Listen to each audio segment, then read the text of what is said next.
acceptable for folks to block or obstruct access points, take up an inordinate amount of space, leave their belongings strewn about, or engage in disruptive or even dangerous behavior. It's just that I think a more detailed code of conduct that focuses on punitive steps does nothing to find a real solution to the problems as they're being experienced today. And so my invitation, let's keep working together. Let's work together at a level even higher than what we are doing right now. The success of the bridge, which today is serving 54 of our previously unsheltered neighbors, shows that when our community comes together, we can make a real difference. It should be no surprise, though, that the bridge alone hasn't completely resolved homelessness in our community. The difficult reality is that despite everything we're doing, we still have some people who are left to survive outside in public spaces. We must continue to focus on building trusting relationships with our unsheltered neighbors and on getting people the help that they need in order to move them inside. This includes linkage to mental health, substance use recovery, and health resources. It also includes ensuring that our community has an adequate supply of affordable and supportive housing available. Let's continue to work on these issues together. Home Sweet Home Ministries is committed to finding these solutions with you. After all, working together to address homelessness is surely the best and highest use of our time, energy, and resources, isn't it? Thank you.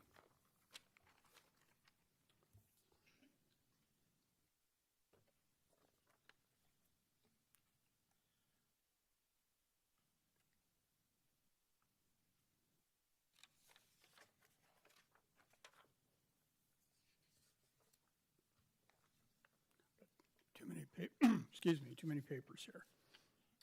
Next speaker is Mark Adams.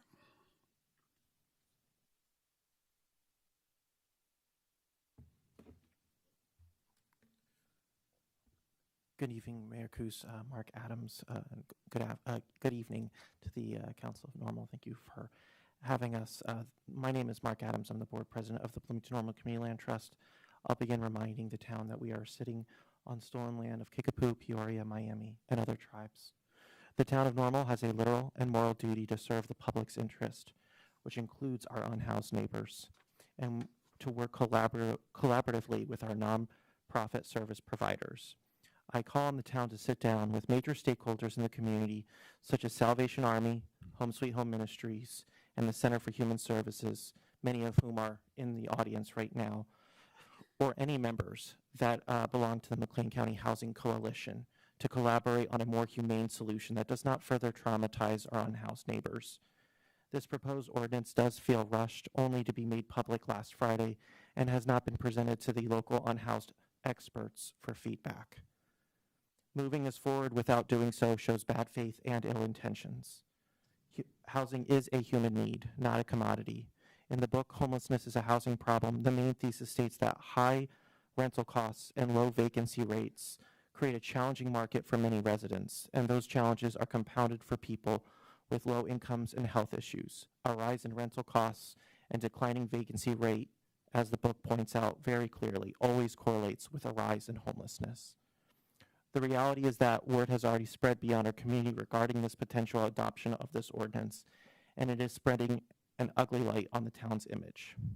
The town must invest in more permanent supportive housing or homeless shelters in Normal and collaborate with service providers. Otherwise, whereas the city has chosen to build the bridge, the town may burn theirs by putting their unhoused citizens on alert for criminal punishment. Thank you. Next speaker is Dave Bentley.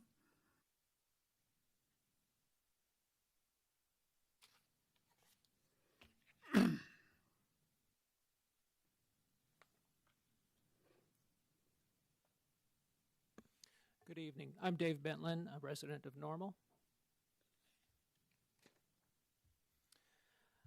I am here on behalf of the Central Illinois chapter of the American Civil Liberties Union of Illinois.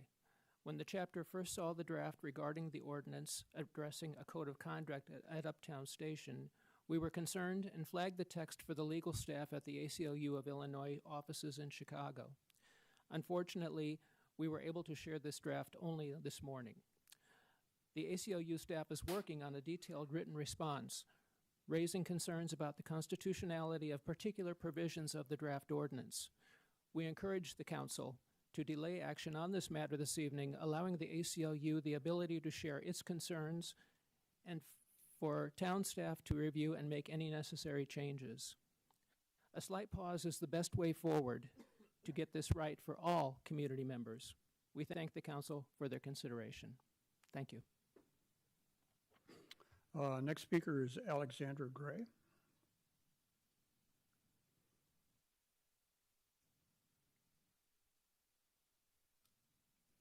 We'll give her a moment to put her at the end of the list here. Next speaker is Adam Lovell.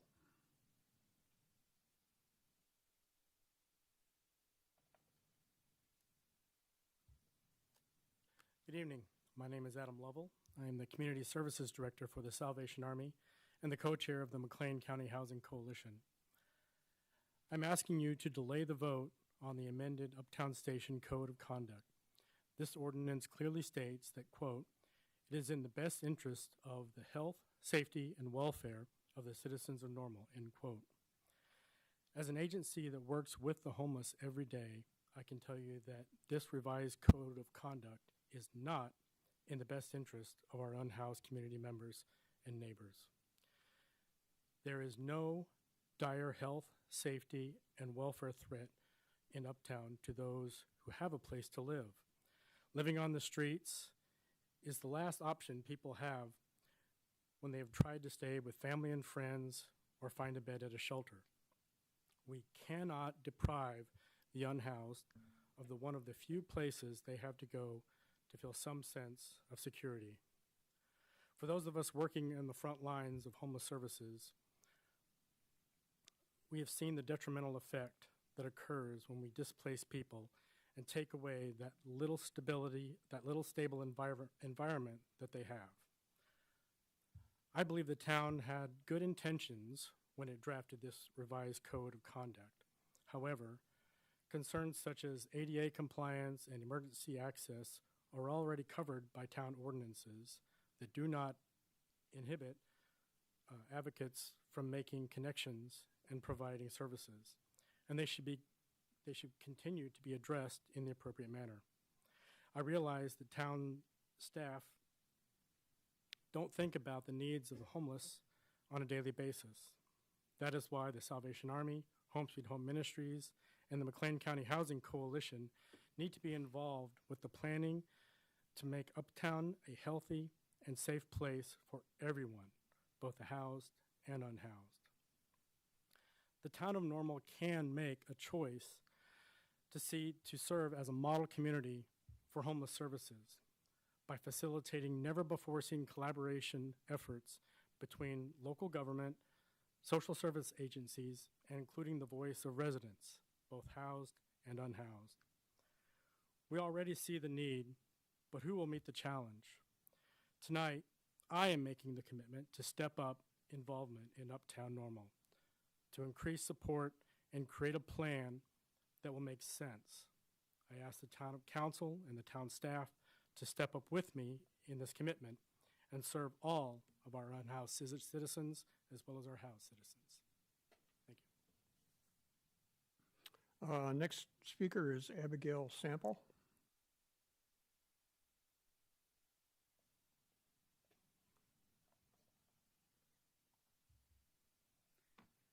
Hi, my name is Abigail Sample. I am 25 years old. I have been homeless for 9 years on and off.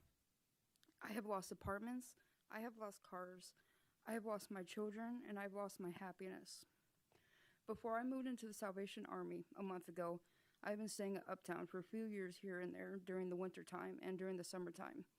This place was and hopefully still can be a safe place, not just for me, but for my family who are also unhoused. We don't deserve to be treated like we are nothing. We are human beings, and we deserve to be treated the same way you get treated. We are not all drug addicts or drunks, but the ones who are also deserve to be treated as human beings as well. We are mad that people like you guys who have all the money and they want to make a tunnel for bikers for their convenience, but nothing for the homeless. Yet you guys are the ones who are complaining. Do you guys just not like us just because we don't have the car in the house? I'm not being rude, I'm being honest. We are hurting, and we need to be seen without being hated and discriminated against, because we don't have the same things you have. I'm not only doing this for my unhoused family and myself, I'm also doing this for Gavin Marsack. He was a human being, and he was a wonderful person, and a friend who wasn't seen or heard. This is not where we want to be for the rest of our lives, but to some it is home for now. For some, it's the only place we are seen and feel heard. I am begging you guys to please think on it more. We all deserve a second chance, and please don't vote on it today. I appreciate you guys for letting me be the voice for those who can't speak tonight or ever. May God bless all the souls in here, and I hope you guys have a blessed night. Thank you. Next speaker is Liam Wheeler.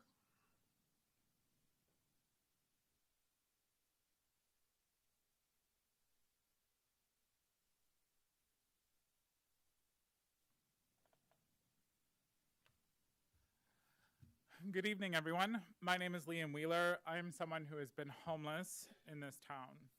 Thank you, Town Council, for letting me share my experience on the matter of the expanded Code of Conduct for the Uptown Station. I am asking the Council to remove the changes to the Code of Conduct from the omnibus, as this is something that warrants extensive discussion and planning before implementation. I am furthermore asking the Council to vote no or table the decision to adopt these changes to the Code of Conduct until an intentional plan can be developed with both McLean County Housing Coalition and persons with lived experience. As both a professional working in homelessness and someone who slept on these streets, there are several important points that I would like you to consider.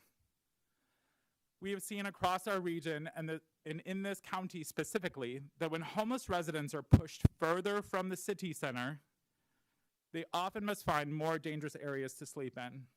They become harder to find and are less likely to engage in services. For those of us that have been homeless or are homeless, these types of policies create distrust in systems of care that are designed to help us. 64% of the persons experiencing homelessness in our region are doing so for the first time. For approximately 8% deemed chronically homeless, they are the most likely to have barriers to shelter and more unlikely to engage with services because of past harm caused by persons, service providers, and local systems. This does not mean that they are beyond help nor want help. It means that they benefit from coordinated and intentional care. Healing happens in and because of community. When we take the time to get to know their names, their barriers to housing, what they have experienced, and what they need in order to be successful, it benefits the entire community, not just the individual. When we are told we are no longer welcome in public spaces under any ordinance, it makes us feel like criminals. This increases the level of shame and re-traumatizes us. Thank you for your time. Again, I'm asking you to remove this from the omnibus and vote no on the expanded Code of Conduct for Uptown Station. Thank you.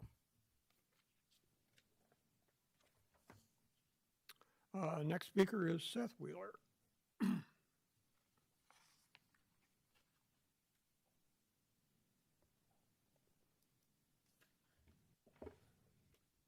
Seth Wheeler, lifelong Normal resident, former Uptown business owner.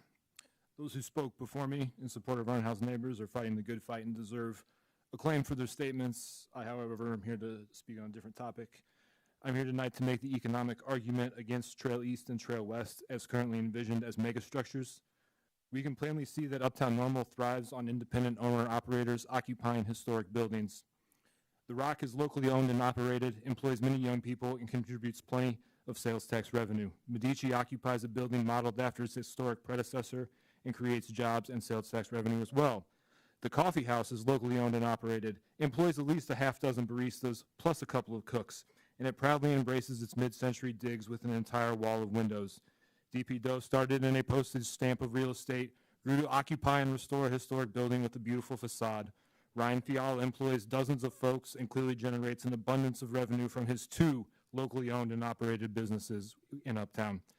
Maggie Miley sits in one of the oldest buildings uptown, and like all businesses I have previously mentioned, contributes jobs and sales tax revenue. Windy City, Waiting Room, North Street Records, Stave, Theo's, Coffee House, Scarlet Press are all in historic buildings, all create jobs and fill tax coffers. On the other hand, we have modern developments. Commerce Bank sits dead and unoccupied for years. We demolished a Masonic lodge to be left with a makeshift parking lot. Busey Bank, also dead and unoccupied. Its retaining wall slowly failing, its brick corners crumbling, its metal fencing rusting to bits. We demolished a unique, quirky shopping strip to be left with not even a parking lot. The CVS building has had for years now an unoccupied storefront that contributed no jobs, no tax revenue to Uptown. One Uptown Place has either been a massive hole in the ground or an unoccupied, overpriced, empty storefront longer than it has been a restaurant. The ground floor of this very building has retail space available for lease, unoccupied, generating nothing. In 2008, the subprime mortgage bubble burst and set off a financial crisis that impacted nearly every person in every town. Uptown was not spared. Economists see a similar bubble about to burst again. Compound that with the ever-increasing costs of fuel and transportation, we have the perfect storm for delayed, maybe abandoned development. So please, Normal, dig a couple more big new holes. I miss the frogs.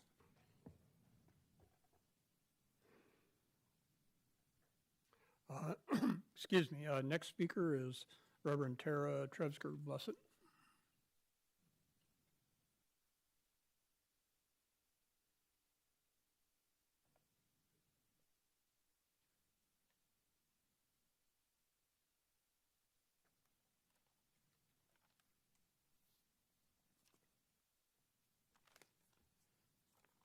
Good evening. My name is Reverend Tara Trefsker Blessant. I am a resident of Bloomington, an Illinois State University alumna, Vice President of McLean County Reentry Council, and co-chair of the Bloomington Normal chapter of Fully Free through the Illinois Coalition to End Permanent Punishments. Through these roles and my ministry work, I work closely with individuals impacted by incarceration, poverty, trauma, domestic violence, mental health challenges, substance use disorders, disabilities, and housing instability throughout McLean County. I appreciate the town of Normal's responsibility to maintain a safe and accessible public spaces. Public safety does matter. At the same time, housing status is a circumstance, not an identity. The individuals we are discussing tonight are our neighbors. My concerns are not with the standards of conduct themselves, but with the implementation and unintended consequences. I would like to ask my questions in a sequence that moves from transparency to accountability to equity and ultimately to solutions. Will there be written policies and procedures outlining how these rules will be enforced consistently? If so, will these policies be made public? What specific behaviors will result in warnings, exclusions, or bans? What services and supports will be offered prior to those warnings, exclusions, or bans? Uptown Station is a multimodal transportation center serving residents, commuters, students, workers, travelers, and visitors from throughout our region. Housing instability does not have a uniform appearance. What objective standards will the town of Normal use to ensure individuals are not presumed to be unhoused based upon their appearance, belongings, disability, or other perceived characteristics? What safeguards and trainings will be implemented to prevent this profiling?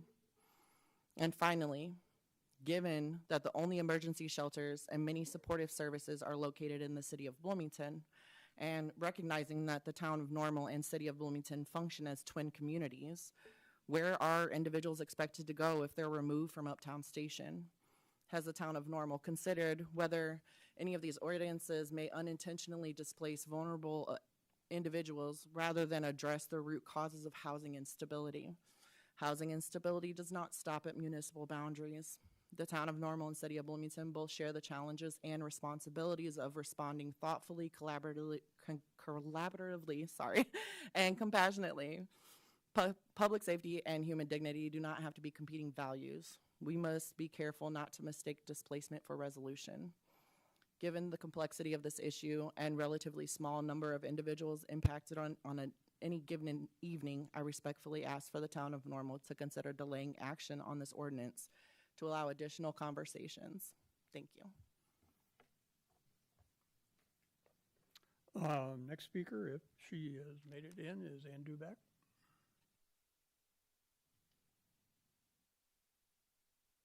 We'll keep her on the list here. Michael Dion.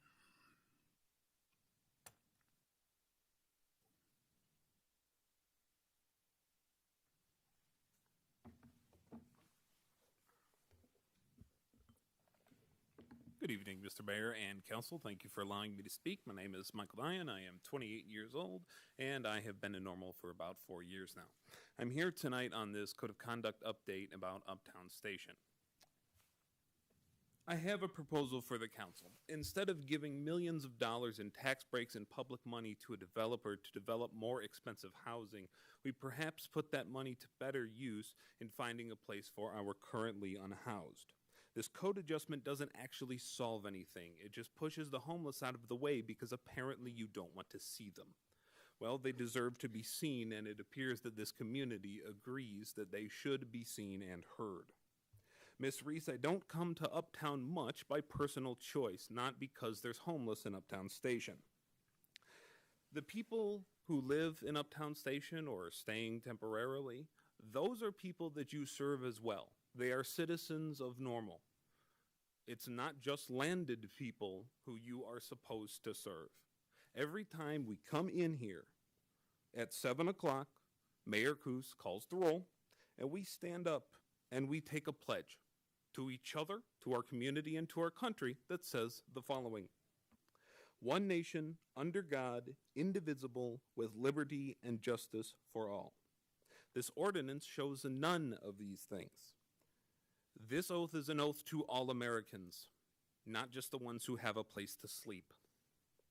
Between this and the severe lack of responsibility taken with the underpass project financing, I'm beginning to wonder if this council has forgotten who it is supposed to serve. Thank you.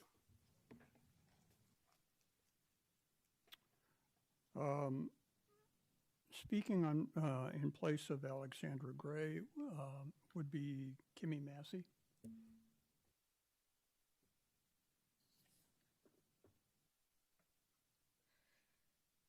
First, I'd like to say thank you for allowing me the opportunity to speak in her place as she could not be here tonight. Alexandra Gray is one of my former clients from when I was running God's Mission Ministry. Some of you may remember that I was a former outreach ministry in Bloomington Normal, but have currently closed due to my own health reasons. But I'm still here and want to advocate for them tonight. So Alexandra Gray has asked me to share what she planned to speak to you all tonight, and that is quality of life for one of the most vulnerable groups in our society is far more important than the impression Uptown leaves on visitors. There are no shelters organized in Normal, no community centers or something similar for individuals in these predicaments, no allotted space for them to exit outside of the 2 shelters in Bloomington that have ever-growing waiting lists. So where are folks experiencing homelessness supposed to go? Why do we keep displacing them with no end in sight beyond imprisonment? Normal and Bloomington keep pushing people and their families out of every crack and crevice that they have managed to find a speck of respite in, any place that allows them to survive just a little longer. If this town truly cared, we would not be discussing an ordinance akin to the ugly laws that made it illegal to exist in a way that we're deeming unappealing and better and easier to hide. If this town truly cared, we'd be discussing places for people to go. We would not be having a discussion to consider barring people from visibility. You say this wouldn't be used to deny them access, but let's not lie to ourselves. Let's be honest and recognize that cops never need a reason to abuse their power but this ordinance. It will be used to justify discrimination, as laws like this have historically been used to justify discrimination and abuse. How appealing do you think Uptown will be when news circulates about our abuse tactics or someone gets hurt? How appealing will it be when people start organizing in protest to this inhumane ordinance? If you care, say no to this ordinance and instead focus on formulating a plan that meets the needs of the homeless individuals. Say no to these ugly laws and say no to the ensure safe places to sleep and say yes to harm reduction and trauma-informed care. Say no to systematic oppression and say yes to community connection and accessibility. Let's be a community that puts a spotlight on what we need to fix and not one that criminalizes a community and tries to hide it. We can all do better as a community. Thank you for allowing me to speak. Next speaker is Tori Lomolino. Hope I got that right.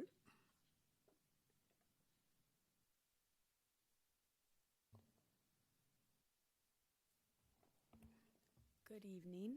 My name is Tori Lomolino. I'm proud to call Normal home, and I have the honor of serving our community as the assistant supervisor at Normal Township. My comments are my own and are not on behalf of the township. When I learned that the council was considering this amendment to the Uptown Station Code, I felt compelled to speak. As someone who works every day with residents in this town facing financial crises, I can tell you that homelessness is almost never the result of one bad decision. It is the result of the rising housing costs, disability, job loss, untreated mental illness, or gaps in our social safety net. The people I meet each day are doing their best to survive circumstances that even the toughest people in this room could not imagine. The public expects the town to connect people to the services they need the most, not criminalize their existence. This ordinance has the effect of making their presence in a public space, this very building, a crime. But we know that struggle is not a crime, that a fine, a ban order, or an arrest won't fix these problems. It will only make them worse. As the township's bookkeeper, I also spend my days thinking about how we use taxpayer dollars. Research consistently shows that repeated enforcement actions against people experiencing homelessness is very costly, and it does little more than move people from one place to another. We need jobs, homes, and health care, not fines, bans, or arrests. As someone who helps manage both public dollars and public assistance, I don't believe compassion and fiscal responsibility are competing values. In fact, I believe the most compassionate policies are often the most fiscally responsible because they solve problems instead of replacing them. I also find it troubling that this ordinance appears on the consent agenda. While presented as an amendment, it represents a significant policy change affecting some of our community's most vulnerable residents. I respectfully ask the council to remove this ordinance from the consent agenda, engage with service providers and organizations that work directly with people experiencing homelessness, and consider whether there are alternative ways to address genuine safety concerns without criminalizing poverty. The way a community treats its most vulnerable neighbors says a great deal about its values. I hope Normal chooses compassion. Thank you. Next speaker is Shirley Craig.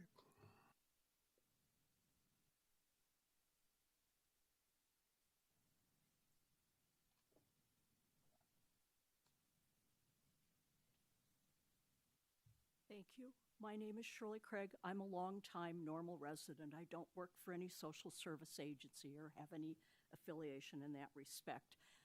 I guess I didn't realize the homeless problem was as big as it is in Uptown Station. I've noticed problems when I go in and out with Amtrak and on other business, but I'm going to say something unpopular to this group. Staff, I thought you did a good job in writing it. I thought it addressed things like we won't kick people out when we're a cooling center. We won't kick people out when we're a warming center. I thought it did a good job. It also has in there a 2-hour time limit where people can be here without being on business in Uptown, which I thought that's plenty of time for a lot of things, but not perhaps the problem of the homeless. So I'm going to drop the rest of those comments. What I really came here to say was Normal East, Uptown East, Uptown West, once again, you're going to destroy surface parking. Okay, the residents, the apartments are going to have their own parking spaces. I read that. I read that there's a study that says there's enough parking in Uptown to handle things. I've also heard council members say, no, that's not the case. So if you are one of those who said that, please vote no on this. What a study says and what the perception of your residents feel is something else. The groups of ladies I go to lunch with, we don't consider coming to Uptown. It's too hard to park. when you're not disabled, so you don't have a permit to go in a handicapped spot, it can be difficult if you still have problems getting around. And those surface parking spaces are precious to us. I hate to see you destroy more. I have a feeling you will. And our final speaker of the evening is Christopher Myers.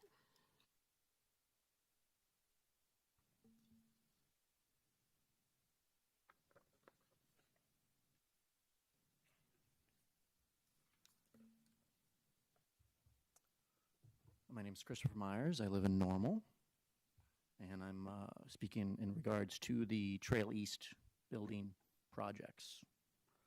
These buildings are beautiful, historic, and architecturally unique to Uptown and should continue to be used as they have been for more than 100 years.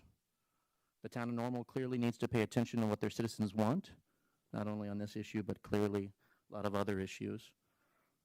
Nobody wants these beautiful historic buildings demolished and replaced with a massive high-rise building that is cold and stale and unwelcoming to Uptown and ruin its charm and uniqueness to its historic buildings that already exist. These buildings should be saved and continued to be utilized with small businesses inside. Just like the other gentleman had spoken to, there's several historic buildings in Uptown, formerly downtown Normal, that are continued to be utilized, and that is part of the charm of Uptown. Small businesses, smaller, unique, historic buildings versus an ugly, stale, cold high-rise that's like 6 or 5 stories high, in my opinion. The new proposed buildings can be built, if you want, alongside the historic buildings that that's very easily to do, so that both buildings can be in existence. These old buildings are what keeps downtown's heart and soul alive within Uptown. They add character and beauty to the community we live in. These buildings are not dilapidated and falling apart. They are perfectly good, strong buildings that should be saved and reused for small businesses. The mural building, 104 East Buford, is a landmark and staple in Uptown and deserves to stay that way. I advise you all to heavily reconsider this proposal and table the vote on the designed plan until a redesign is made to preserve the building at 104 East Buford next to any new development. Yes, let me see here. I just want you to think about how much history and beauty you would be destroying if this plan passes as is. Please don't erase the charm and history of Uptown Normal. Thank you.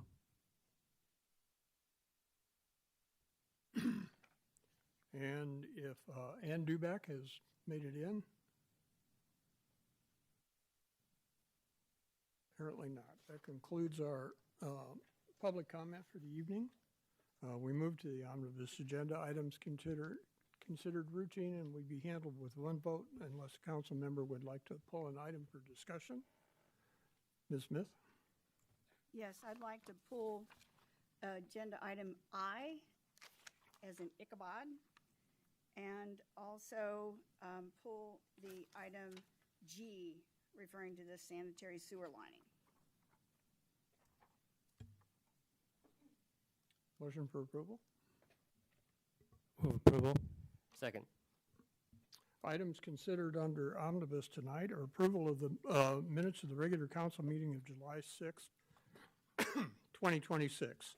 A report to receive and file town of Normal expenditures for payment as of July 15th, 2026.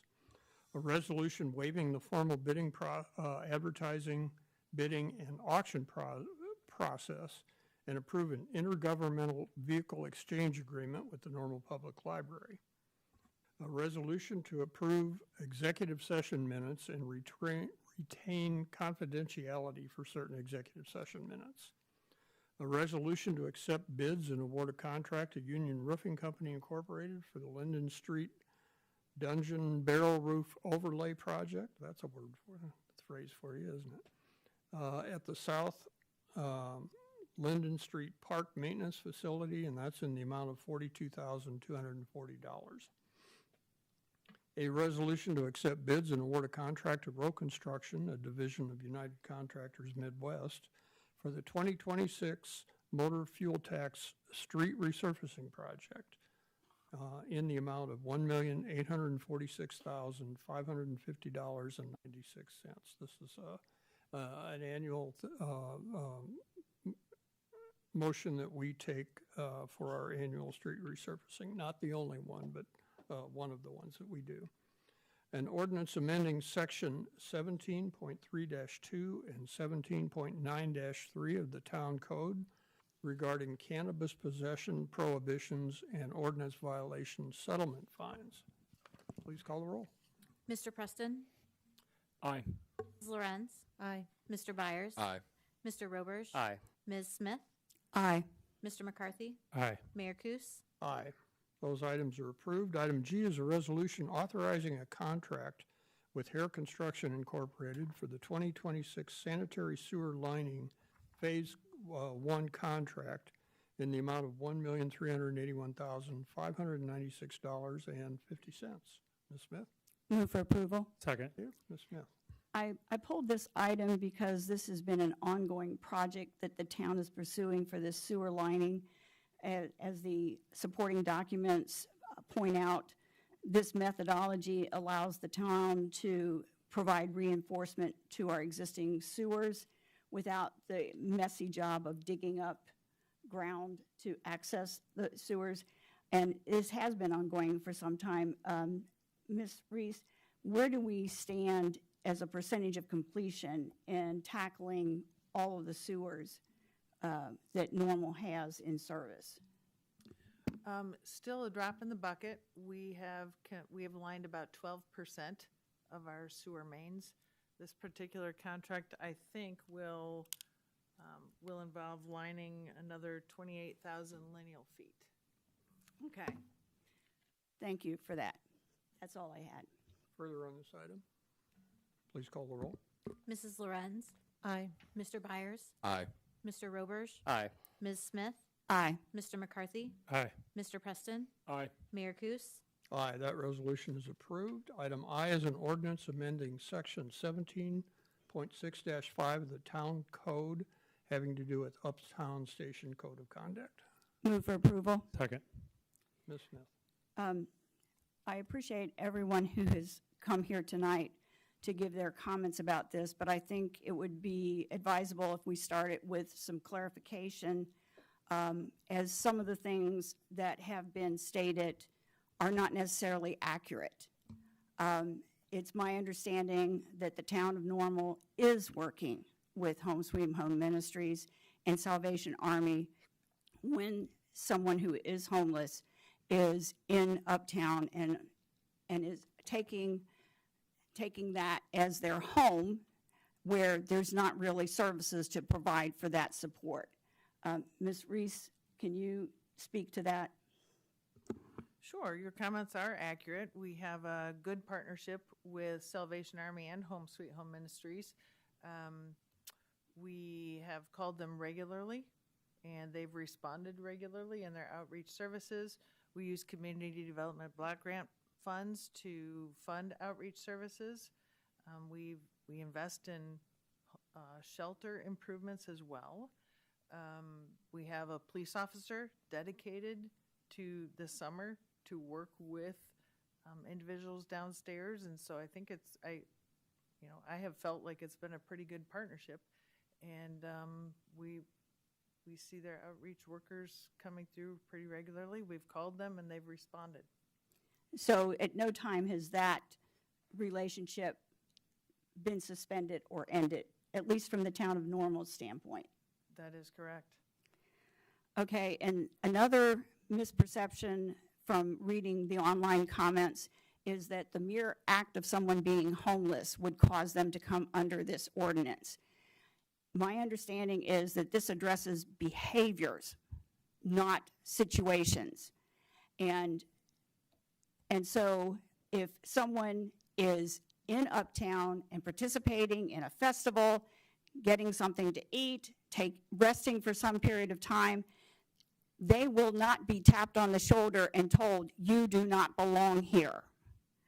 So I just want to make clear that it is not a condition that is being challenged with this ordinance. It is a behavior. And I noticed an increasing number of homeless people when I was up here to celebrate after my daughter won some medals in Special Olympics. There were about 4 or 5 people congregating in front of the building, and I noticed some trash. I picked it up. I noticed some more, and I'm like, I don't want to do this while I'm going to go in and eat. But that was the first indication to me, and this was in June, mid-June, that individuals were opting to make the uptown space into a camping space, which had happened outside Home Sweet Home Ministries and on the trail adjacent to the Home Sweet Home Ministries. And the response that Bloomington has was, you cannot block the trail, and this is not acceptable. And this move was made even before the bridge was built. And when it comes to funding, the town of Normal has provided funding for mental health services. The county, and so has the city of Bloomington, the county has in their coffers over $19 million that has been accumulated from this funding to go towards this purposes. We've been a little frustrated that there hasn't been a concerted action plan to how to spend those dollars. But in terms of asking us to coordinate, that mechanism, that umbrella, that organization, and the money for it already exist. And I would ask you to be in touch with your representatives from Bloomington and the county and Normal to say, where are we with this? Where can we go with this? Because the bridge isn't working, not because it's a failed idea, but because it was intended to be a transition to low-income housing. But there's not low-income housing. With $19 million, you could do a lot. But there has to be a plan and a strategy to work this out. That's the collaboration and the insight that needs to be placed. But this ordinance is addressing what Normal's responsibility is, and to me, the ordinance is more along the lines of a zoning ordinance. And if you've ever been here, whenever we've had developers wanting to put new housing anywhere in a subdivision, you know how passionately residents are about their neighborhoods. And the uptown area is a transportation center, it's a business center, it has residents in it, and with Trail East and West go forward, it'll have even more residents. And that's what we're looking to consider, because many of those business owners have made substantial investments in their business. The town of Normal has made substantial investments in uptown. And we are looking to make sure that those individuals and residents and travelers and businesses feel comfortable that they did not make a bad investment. And as far as transportation, let me just share a story about my experience traveling in England in the early 1990s. In the airport, there was an announcement over the intercom that they repeated multiple times. Do not leave your baggage unattended. If we find it, we will confiscate it and blow it up. That was in the 1990s, because they had had the Irish Republican Army bombing their places in England. We had similar security modifications take place after 9/11.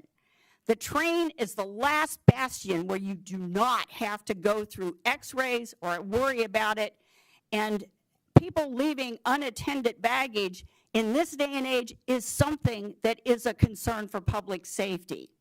And as far as the police, assuming that the police are going to irrespectively pounce on someone and treat them badly, make them feel bad, we had a resident write to us about something she witnessed, that a person leaving a place of business at night was, she thought, confronted by someone who was probably homeless, and it frightened them. Business owners stepped forward. Business owners stepped forward. Business owners stepped forward. All of you are fucking cowards. Business owners stepped forward. Let's bring this back to some civility here. Business owners stepped forward, asked if she was okay, offered to escort them to their car. The policeman came, talked to the person, spent some time talking to them. And when she saw the interaction, she was impressed with how caring that officer demonstrated with this individual. There was no shaming. Our officers are trained to deal with individuals who are different. I know because my daughter is developmentally delayed. My husband has, my son had mental health issues. I registered both of them with the police to alert them what their situation was because that allows them to respond appropriately. So at the end of the day, this is not something where we're trying to do shame to anybody. What we're trying to recognize is that we do represent all of Normal. And as such, we have to recognize that we have business owners and residents and travelers because this station here is the second busiest train station in Illinois. And we've recently had an additional train that runs between here and Kansas City. We're getting more trains, and that doesn't even speak to the long-distance buses and Connect Mobility or Connect Transit. We have to consider the safety and how it is set up for everybody that uses it. Thank you. I'm going to ask people, these are tough issues, and I realize that, but please do not speak out and yell at the speaker whether you agree with them or not. It's not productive to do that. People have a right to say what they want to say. You have the right to say what you want to say, but let's keep it in a more collegial environment. And other comments here? Mr. Byers. Thanks, Mayor. First of all, I want to acknowledge the public commenters, the emailers, and have gotten a few phone calls. Appreciate the folks that have reached out. Also want to acknowledge that I think we've got quite a few individuals in the room tonight that are leaders or volunteers in social service organizations. So appreciate you being here. Appreciate the work you do for the community. And appreciate you for reaching out and wanting to be helpful and productive on this issue that we're discussing tonight. And certainly the ordinance that we are discussing tonight is one piece of a regulation into the Uptown Station Code of Conduct.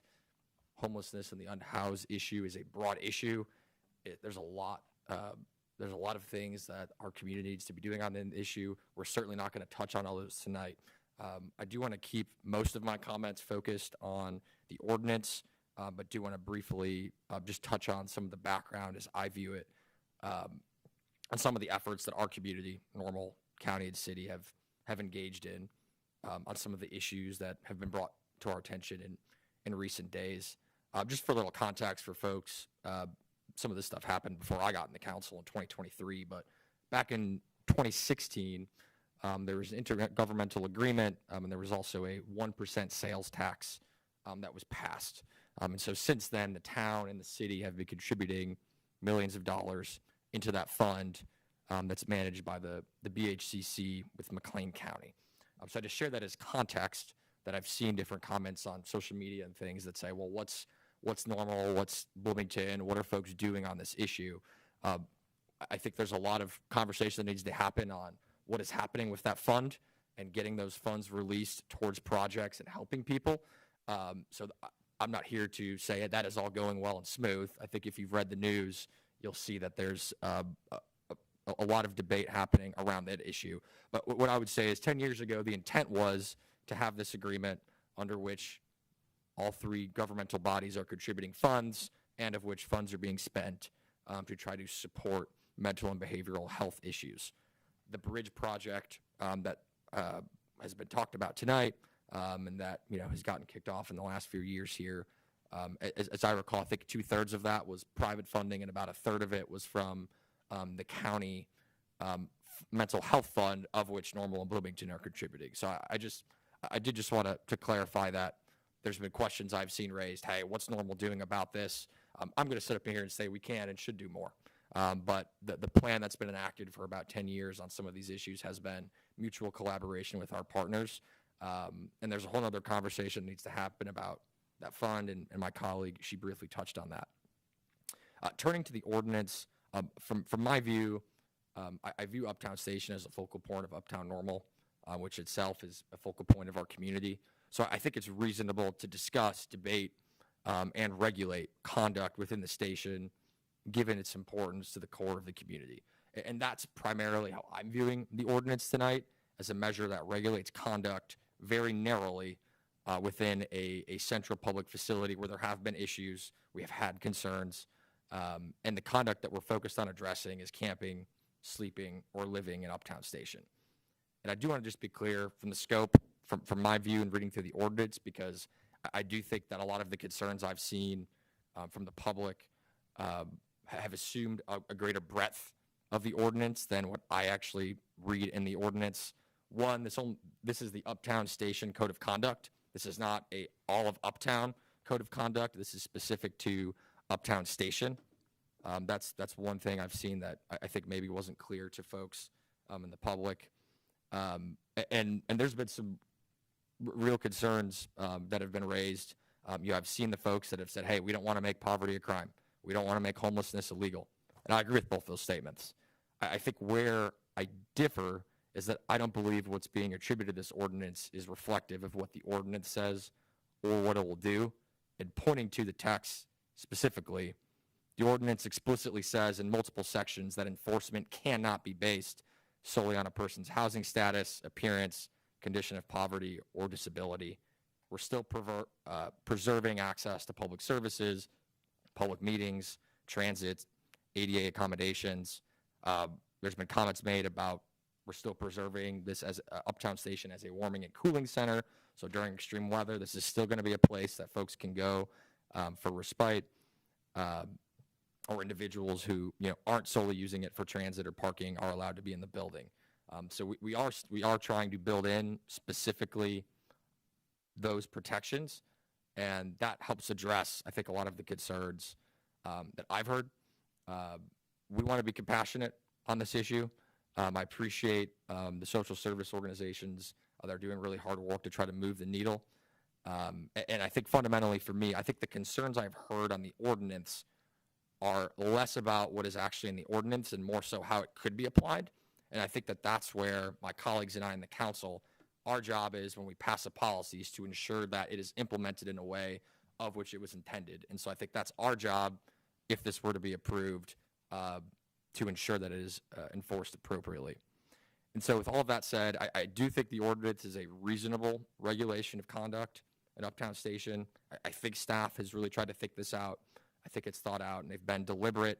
The language is specific, both in what it is trying to restrict and both in what it is trying not to restrict.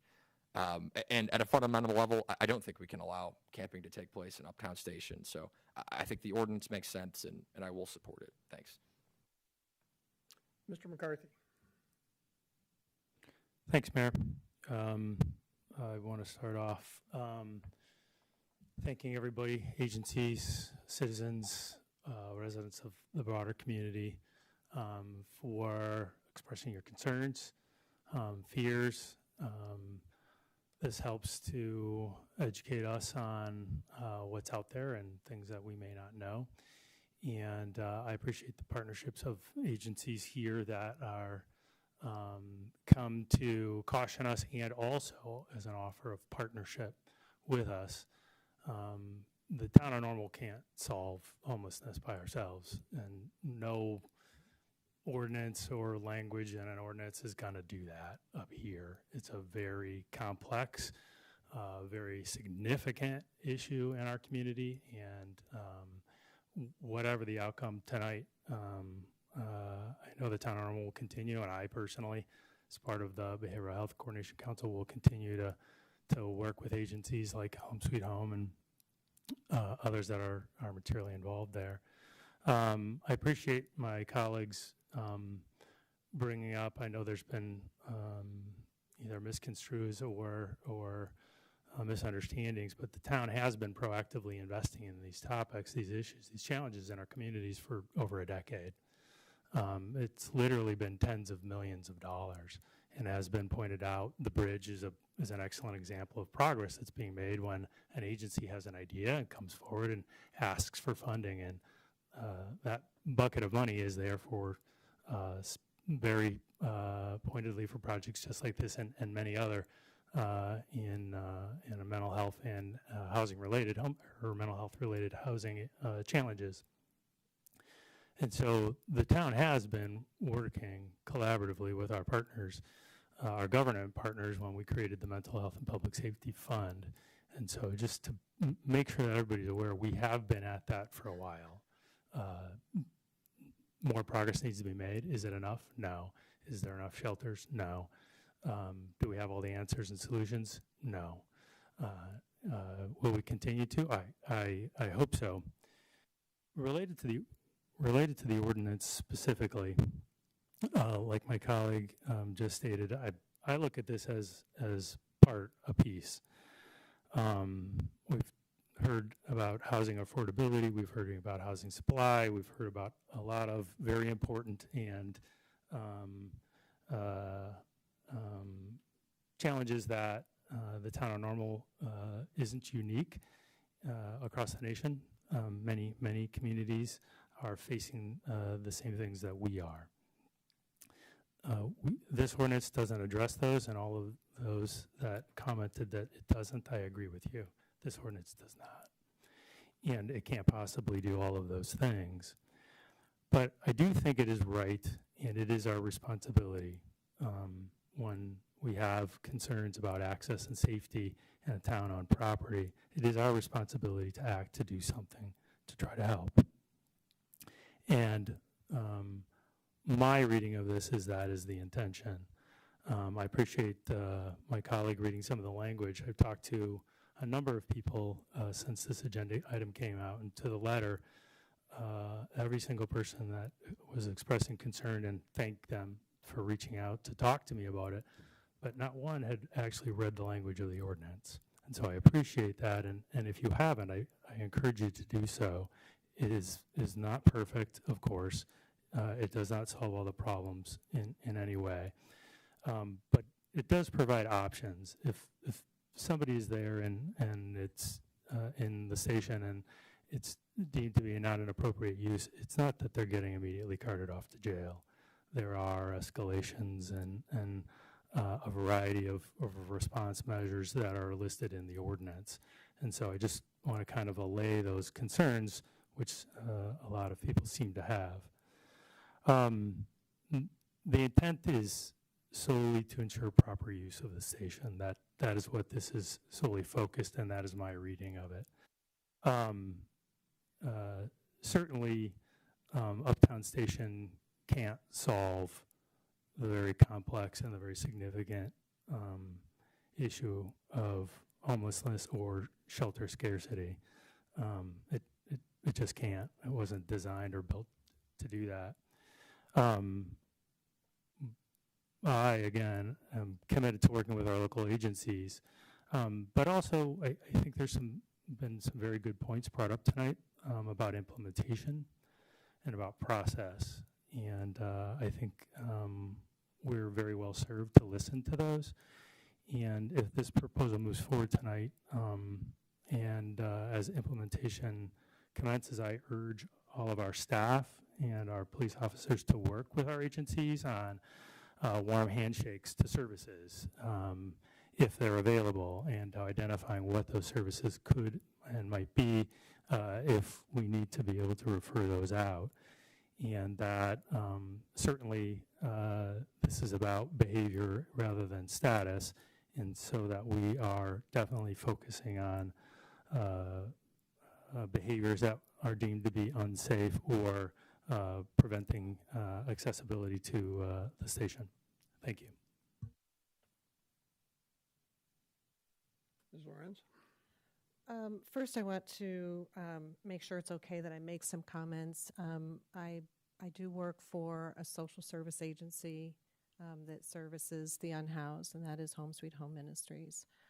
I do plan on abstaining from the vote tonight for that reason. However, I'm wondering if it's okay that I provide some clarification based on my knowledge. Ms. Lorenz, I had a brief conversation about that with legal staff, and they don't see any conflict of interest. You can vote on it if you want or not, and certainly Okay. feel free to say whatever Okay, you wish. very good. Thank you for that permission. I want to clarify a couple of things that were said moments ago.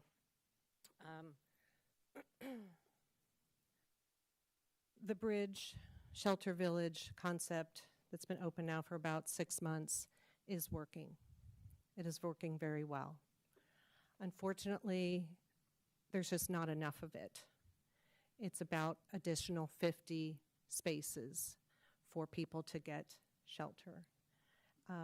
So if we are seeing still prevalence of the unhoused in public spaces, it's because we do need not only more shelter, but especially more housing that is affordable for folks to transition out of shelter and into an apartment or permanent living. So the bridge is working. I want to clarify that. I also want to clarify that, in fact, we do have a good relationship with both the town and the city. City, obviously, because we are in the city of Bloomington, but also with the town, with tools like CDBG funding, with connections and relationships with our street outreach and connection specialists. And it's on that point that I really want to make this point. I think because we have had demonstrated some productive relationships, which is a value at Home Sweet Home Ministries, building good relationships. I think what I'm hearing tonight is that people were caught off guard. People who work in this arena every day, whether it be at Home Sweet Home or individual grassroots efforts or Salvation Army or your own lived experience, they were caught off guard that relationship wasn't leveraged to have more time to talk through the language and nuance it, perhaps if needed. Because what those of us who work in this space know, there's a concept called when helping hurts.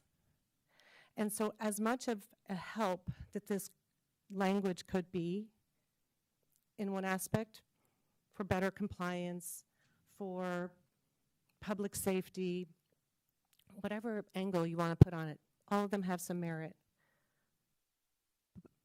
But there's an element of this alone that can hurt the things we've been hearing about. Well, where will they go? And will this re-traumatize a person when they are banned or moved along? And so my point tonight is, I think, like we've heard, let's not make this something that unintentionally hurts. Let's pause. Let's come together in the relationship that we have, and let's make this better. And we do have at our disposal here an opportunity and a mechanism by which we can table something. We've done it before on similarly controversial or high stakes ordinances.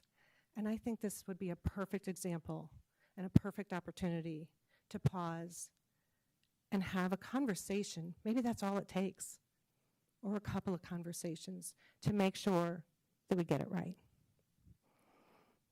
I would like to, if I can, if the moment is appropriate, to make a motion to table this to another time, and help me with the legalities of that. I think I have to say a certain amount of time, so probably like the next meeting, if that seems agreeable. So my motion would be to table this for 2 weeks to allow time for the parties to come together and have the conversation that has been asked for.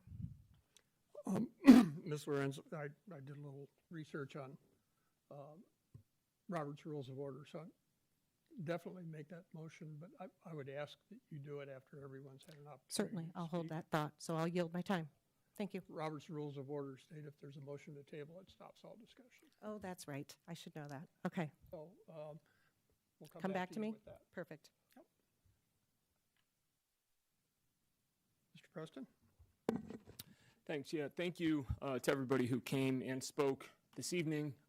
There are some issues that draw out larger crowds, both here in the council chambers and presumably online than others. And no matter what the issue is, this one before us tonight being about Uptown Station, I appreciate you guys taking an interest and making your voices heard with your local government this evening. So off the top, I fully agree with the notion that we should not make it illegal to be unhoused or to be homeless in this community. And I know that is a theme that has come up a number of times, and I don't believe that this ordinance that is in front of us tonight does that. There are some people who perceive it differently, but on the principle of it, I would certainly agree that that is not something that I think we should ever consider, even for a split second.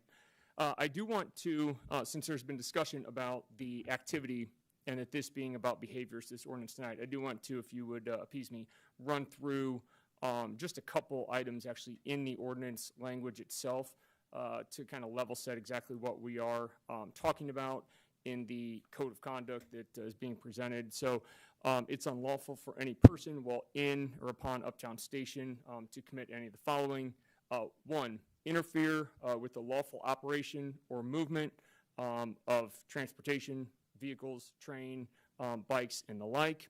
Number 2, obstruct entrances, exits, ADA routes, sidewalks, and emergency access. Number 3, camp in or upon Uptown Station.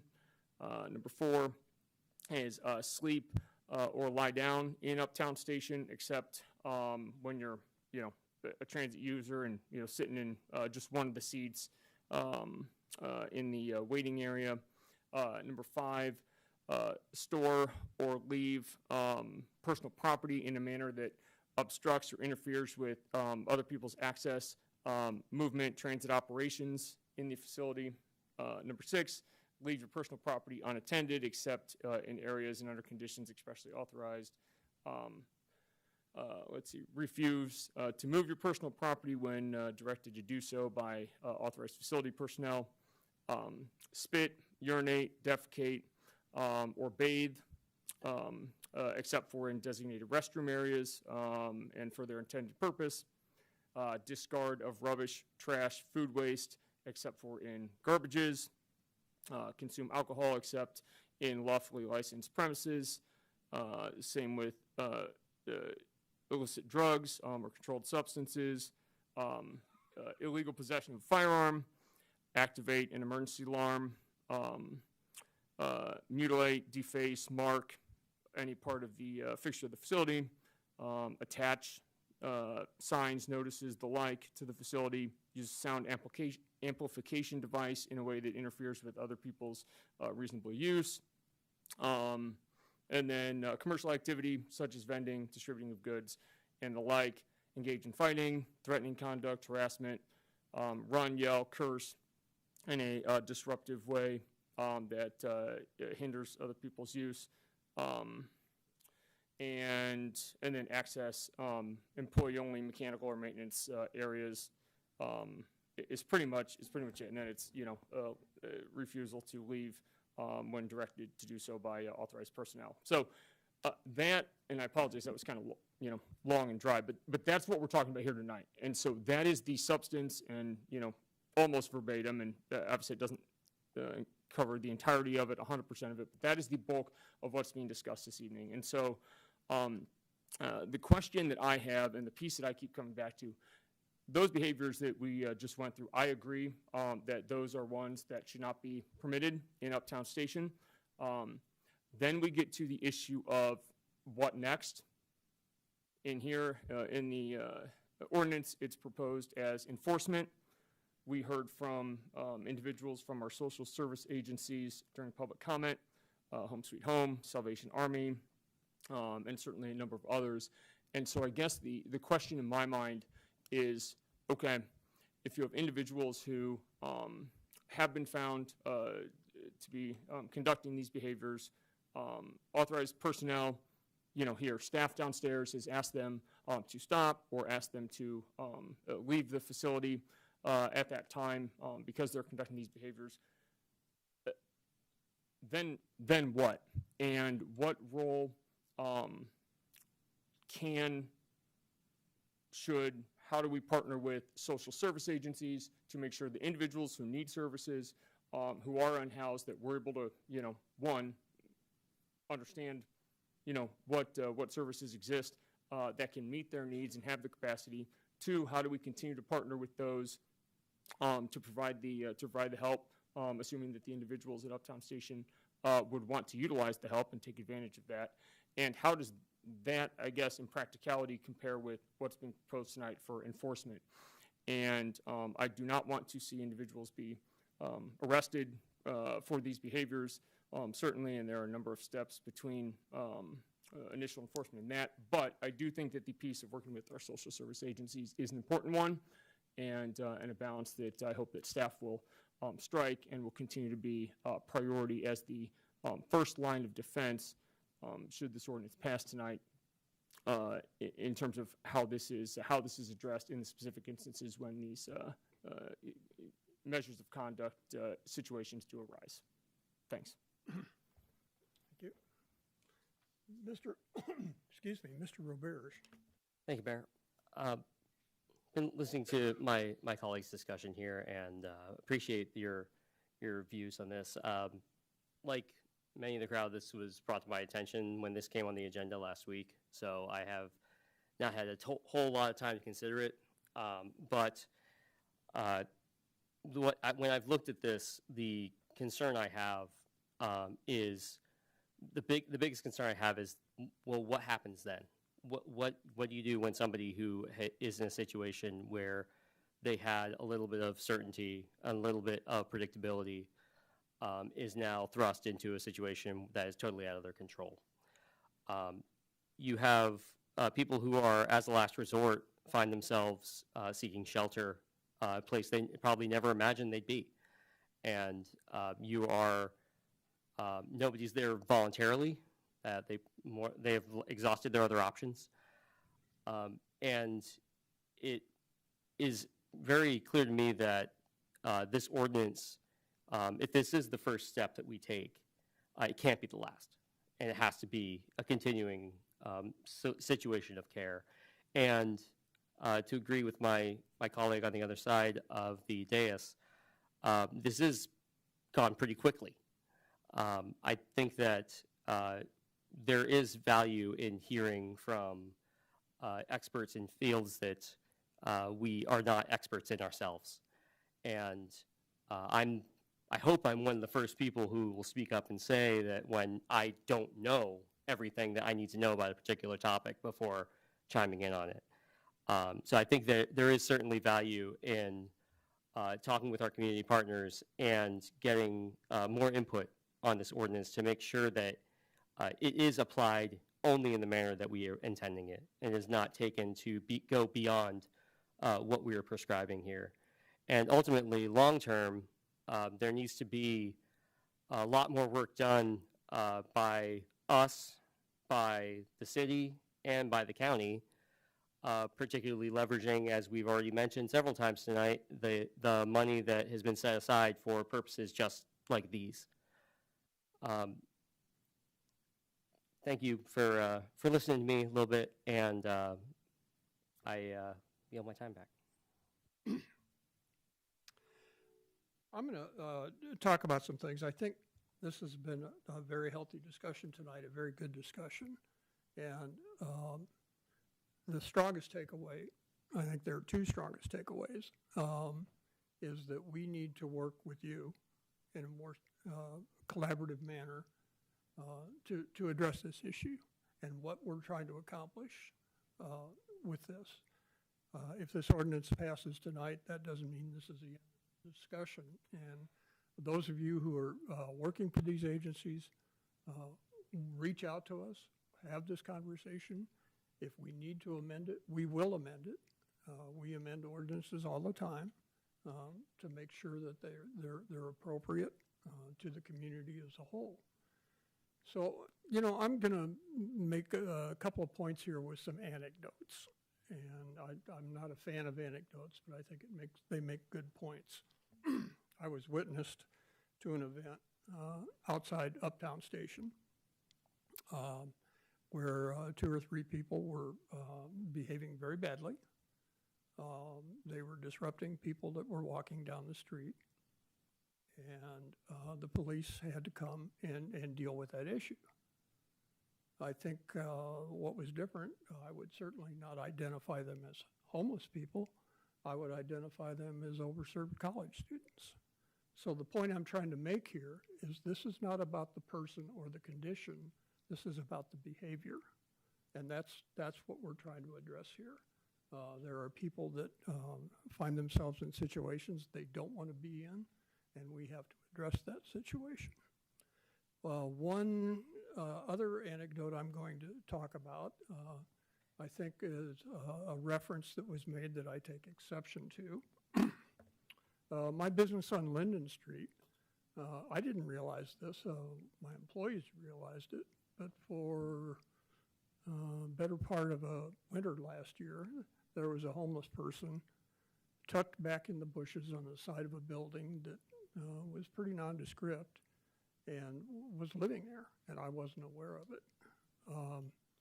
I started paying attention to it, and somebody was helping him out.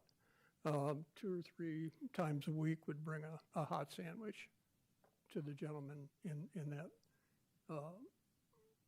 cardboard shelter that he built and hid pretty well. I'll give him credit for that. The person that was doing that was a normal police officer.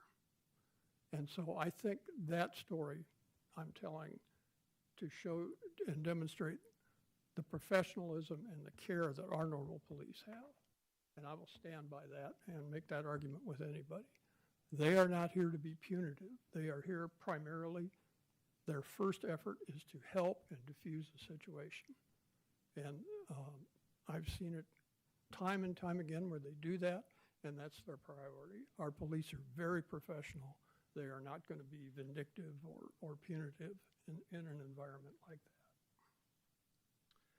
So I had a very good discussion this afternoon with the executive director of the ACLU, and he referenced some concerns that they have on that. His attorneys will be talking to our attorneys to further delve into that issue. And if it proves that what we're suggesting is not constitutional, is not legally appropriate, we will fix that. I think my takeaway and my suggestion is we all have a common interest here tonight. It's how we get to that point that's going to make the difference. So let's have those discussions. We're welcome and open to them, and I think that's what's going to make a difference in the long term. Again, we're not punishing people for status, for their condition. We're trying to make sure that there are behaviors that are not appropriate are addressed. And that's what we're trying to do here tonight. Further? So I heard Ms. Lorenz. I would like to make a, Do that. please, I would like to make a motion based on my comments earlier that we perhaps haven't dotted all the I's and crossed all the T's with respect to reaching out to community partners, and to hear further that perhaps there are some additional legal I's and T's to dot and cross with respect to the view of ACLU, that indeed the most prudent action tonight and my motion is to table this for 2 weeks to allow those steps to happen and bring this back for review and vote at our next meeting. Second. Thank you. Again, there's no discussion on this. Simple majority, one way or another, will decide the outcome of that table motion. So would you call the roll? Mr. Byers? No. Mr. Roberge? Aye. Ms. Smith? No. Mr. McCarthy? No. Mr. Preston? Aye. Mrs. Lorenz? Aye. Mayor Kus? No. The motion to table fails. Do we have further discussion on this item? And please do not take the motion failing as a message that this issue is over with. It is not over with. And we will work with you to get this right if it doesn't seem right.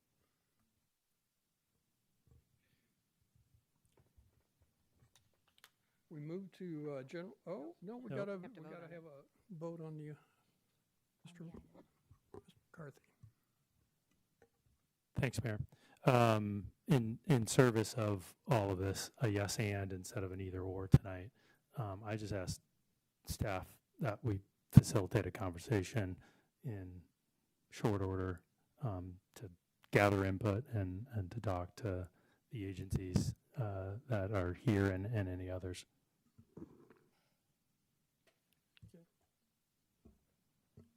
Please call the roll. Mr. Roberge? No. Ms. Smith? Aye. Mr. McCarthy? Aye. Mr. Preston? Aye. Mrs. Lorenz? No. Mr. Byers? Aye. Mayor Kus? Aye. That motion is approved. We move to general orders tonight. We have an ordinance amending the fiscal year 2025-26 operating and capital investment budget. Move Move for approval. approval. Did we have them? Yeah, I don't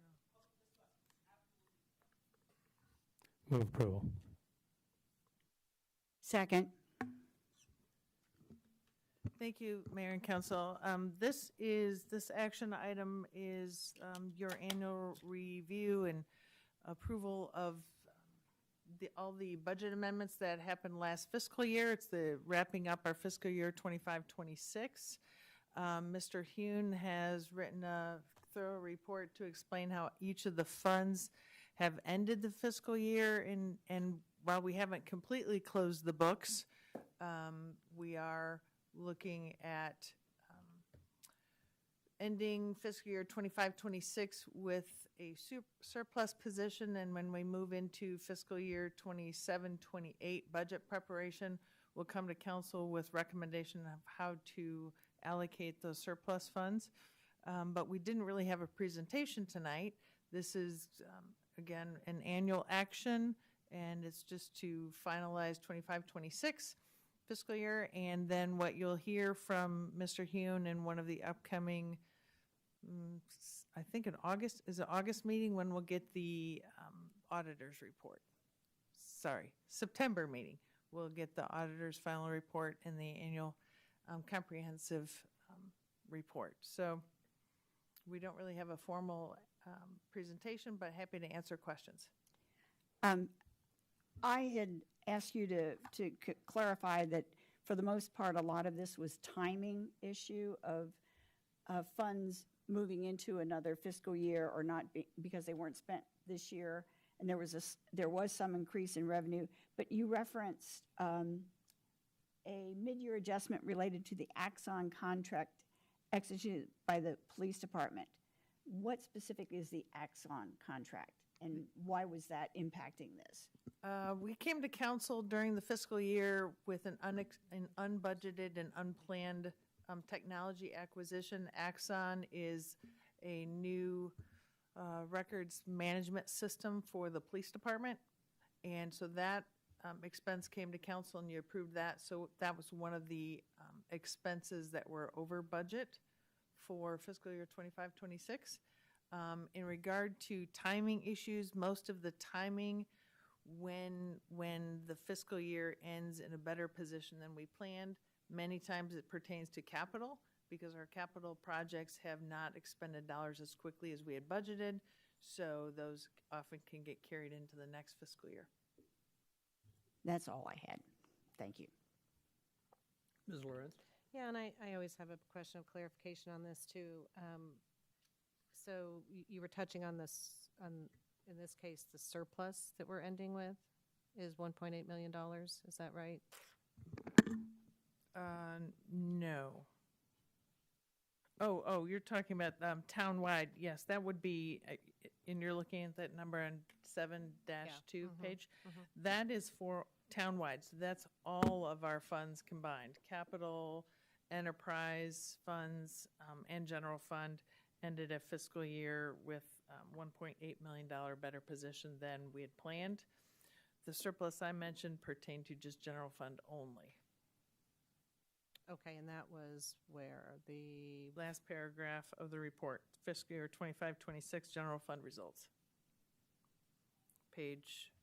Packet page 7-3. so So- 23.6 million? Yeah, that was the budget, let's see, that was the beginning fund balance for the general fund of 23.6, and we ended At 28. 28. So the difference being 5.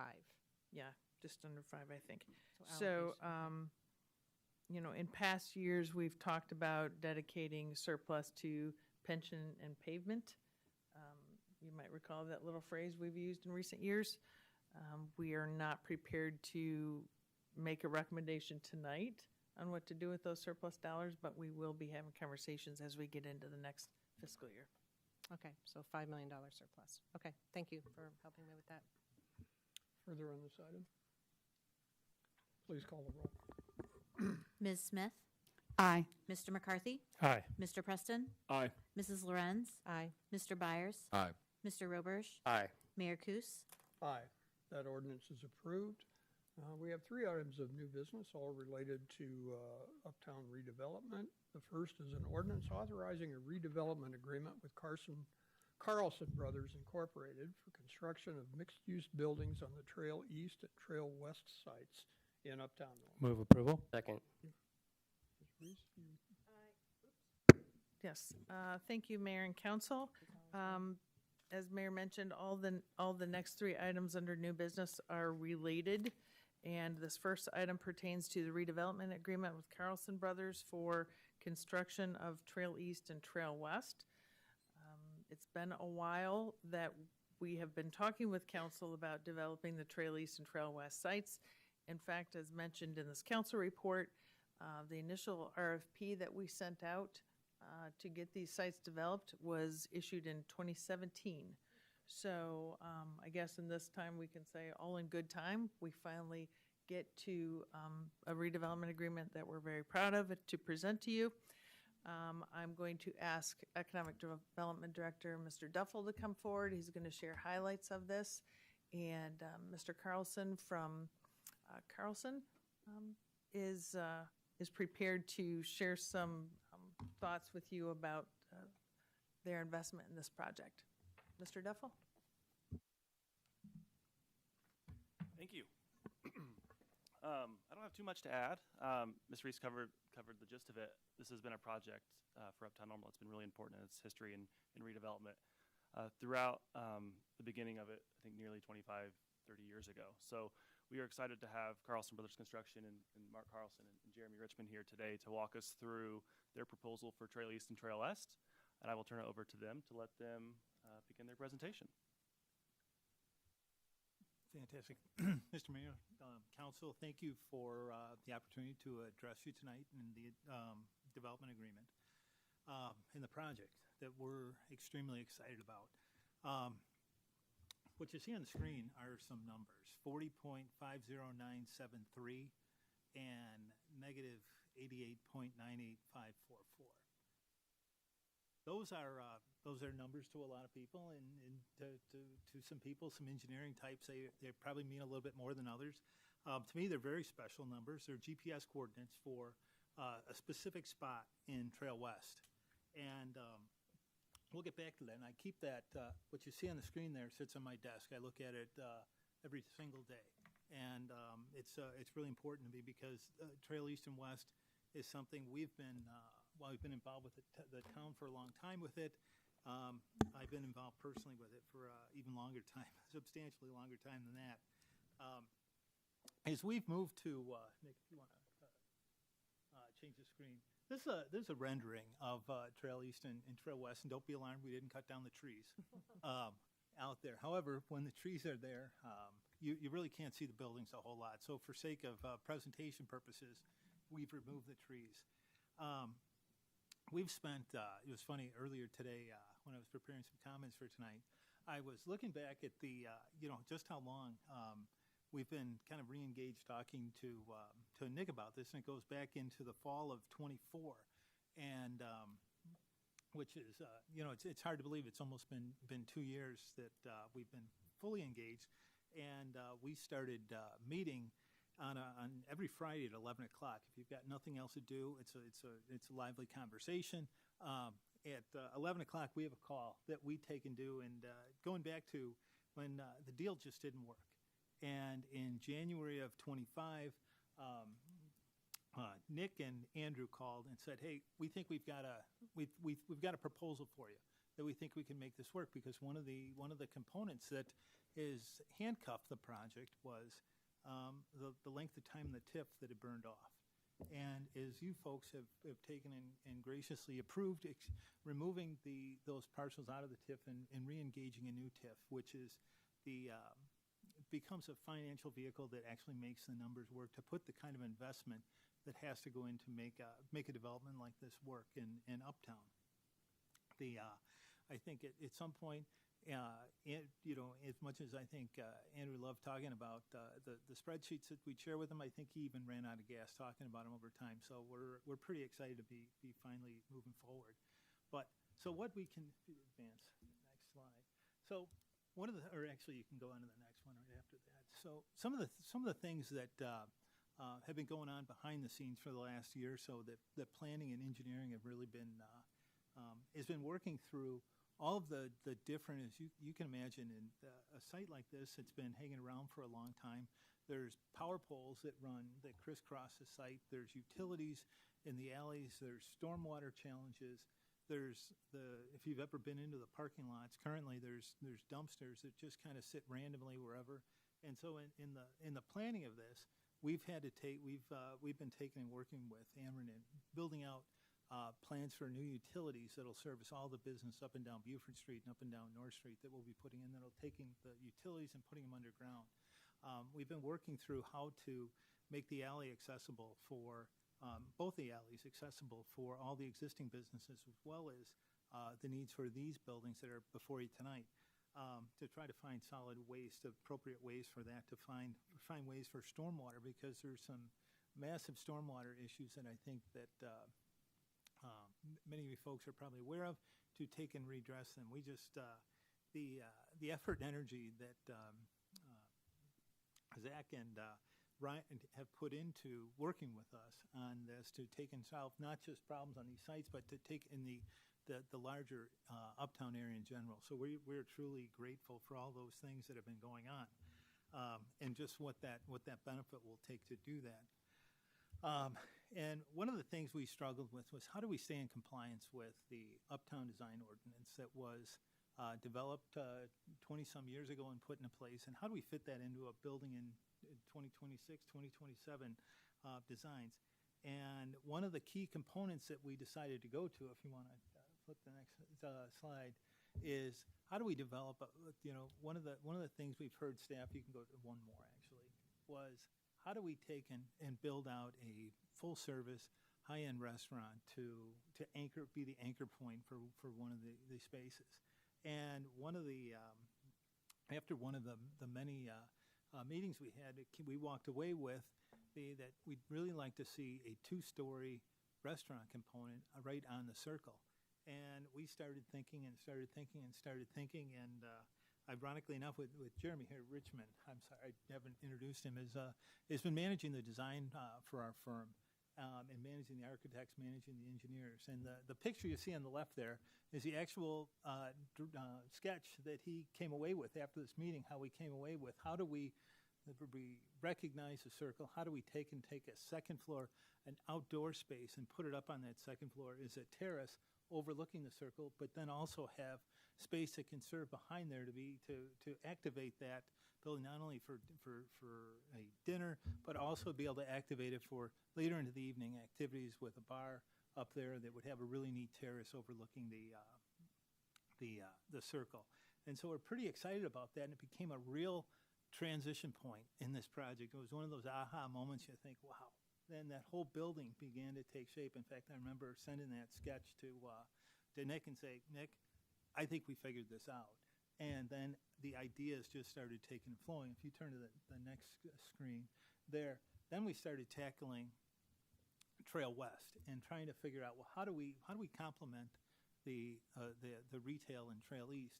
And this again is one of the original first sketch on your left.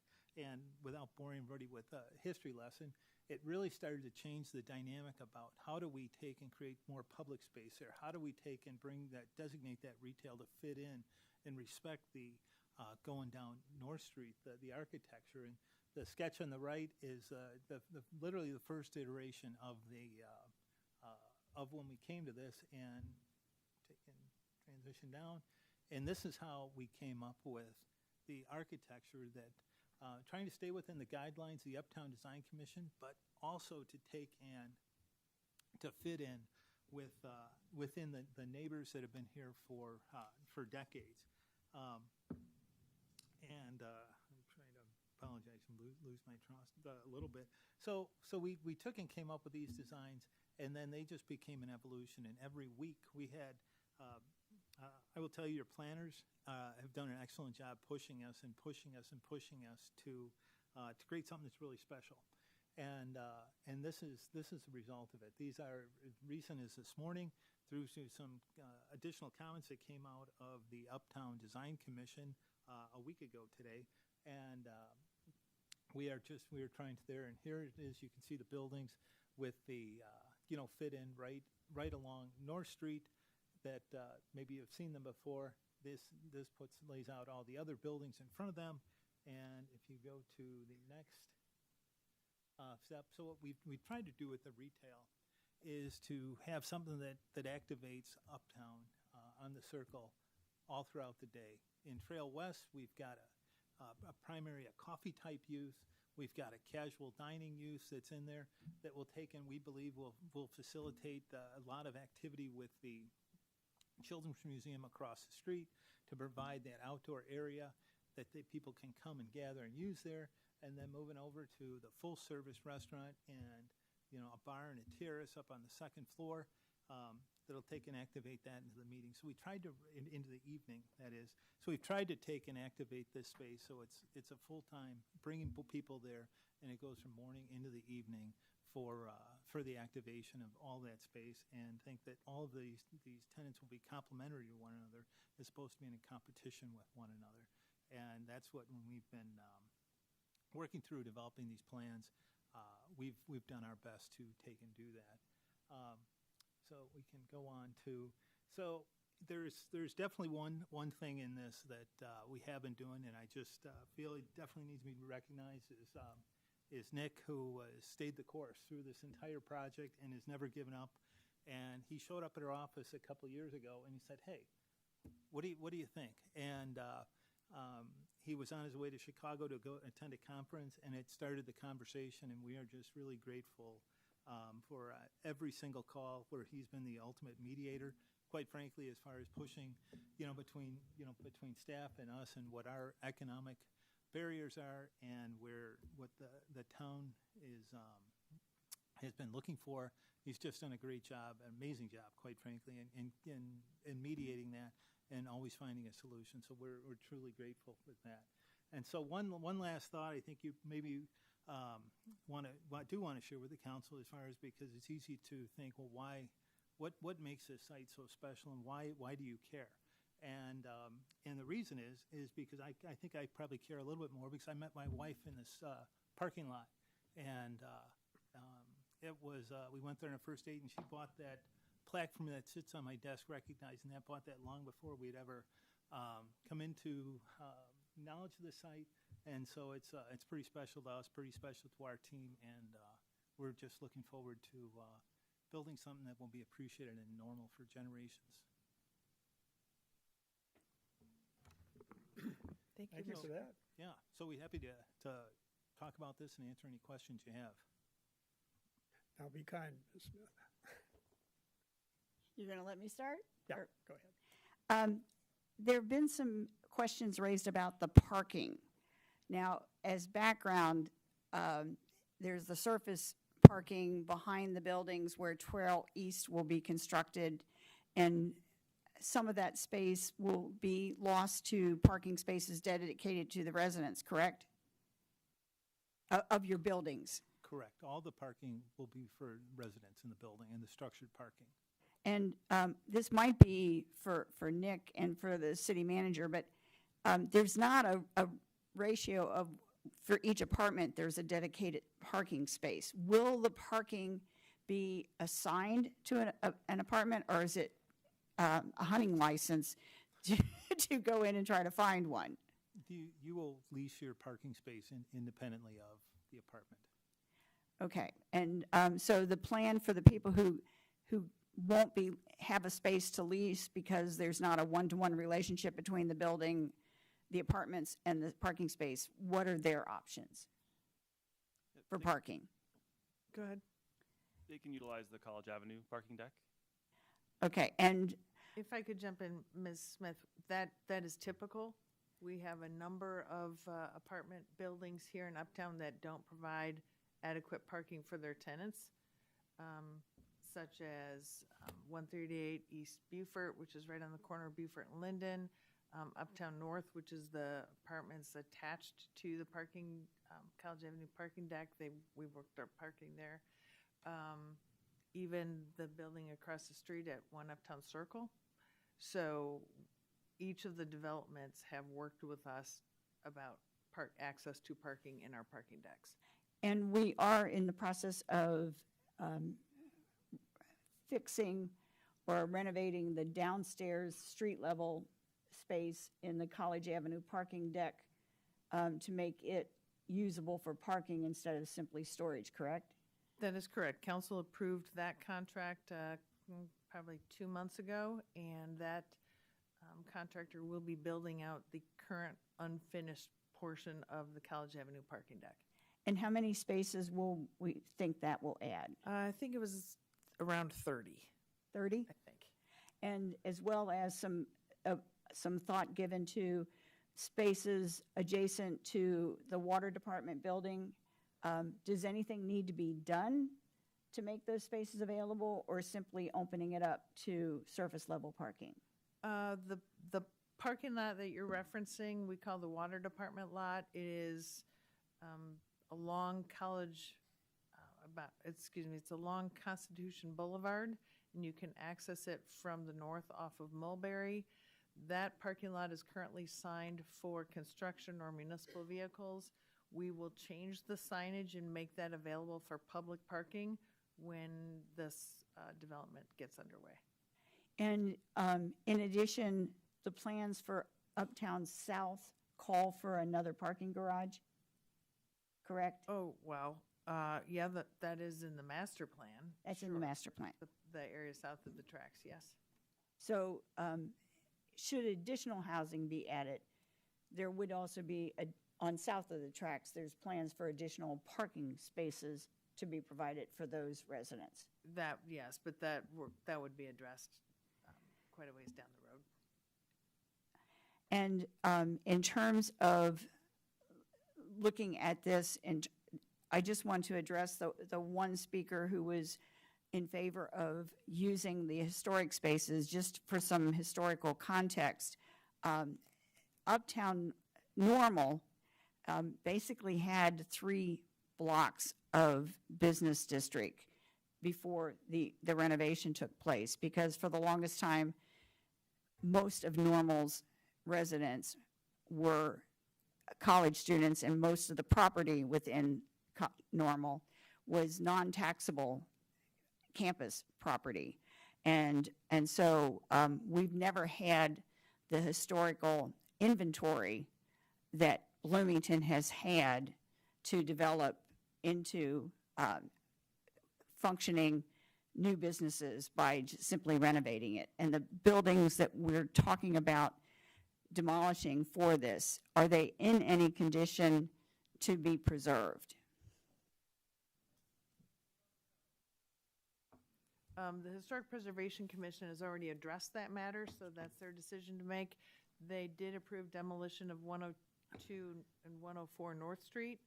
They did deny the demolition permit for 104 East Beaufort, and the only way to preserve that building would be someone on this body would propose and make a motion to nominate that building for historic status. But it's thousands of dollars to make it able to stand. It Hundreds of thousands. hundreds of thousands. Okay. In terms of making it usable space, yes, it would be a significant investment. Okay. That's all the questions I had. Thank you. Mr. McCarthy? Thank you, Mayor, and thank you for the presentation and your interest in investing in Uptown. We think it's a good bet. I had just a couple people ask me about this project, and it was mostly about the incentives, and I think in one of our last topics, incentives were brought up as well. I just want to clarify and have the public comment.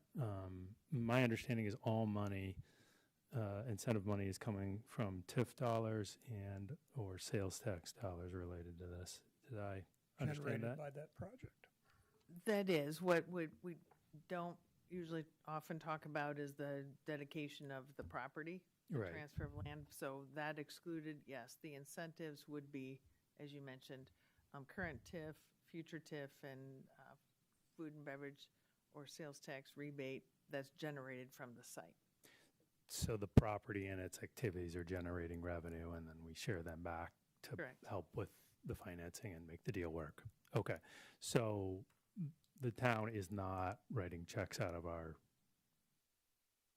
so to speak, general fund, or out of our budget, sorry, is what I meant to say. Not for this development. Yeah, We have for other developments in the past, Yeah, but not this of one. which I'm aware, yes. Yes. Yes. To get yes. some projects Okay. To fix the hole in the ground, for example, that we dealt with for a Yeah. number of years. Thank you for clarification. I just wanted to get that on the conversation because I did get a few questions about that. Thanks. Mr. Byers? Thanks, Mayor, and yeah, thanks to the Carlson Group for the presentation. The driving reason that we're here tonight is because the town of Normal is not a housing developer. In order to increase our housing supply, we have to partner with developers like Carlson in order to expand our housing supply. Have been on council for 3 years, was on planning commission for a couple of years before that. I'm guessing, but I think I've probably been part of either on planning commission or on council, probably close to 10 or so different housing projects. Some of them were criticized as being too luxury of housing. Others were criticized for not being luxury enough.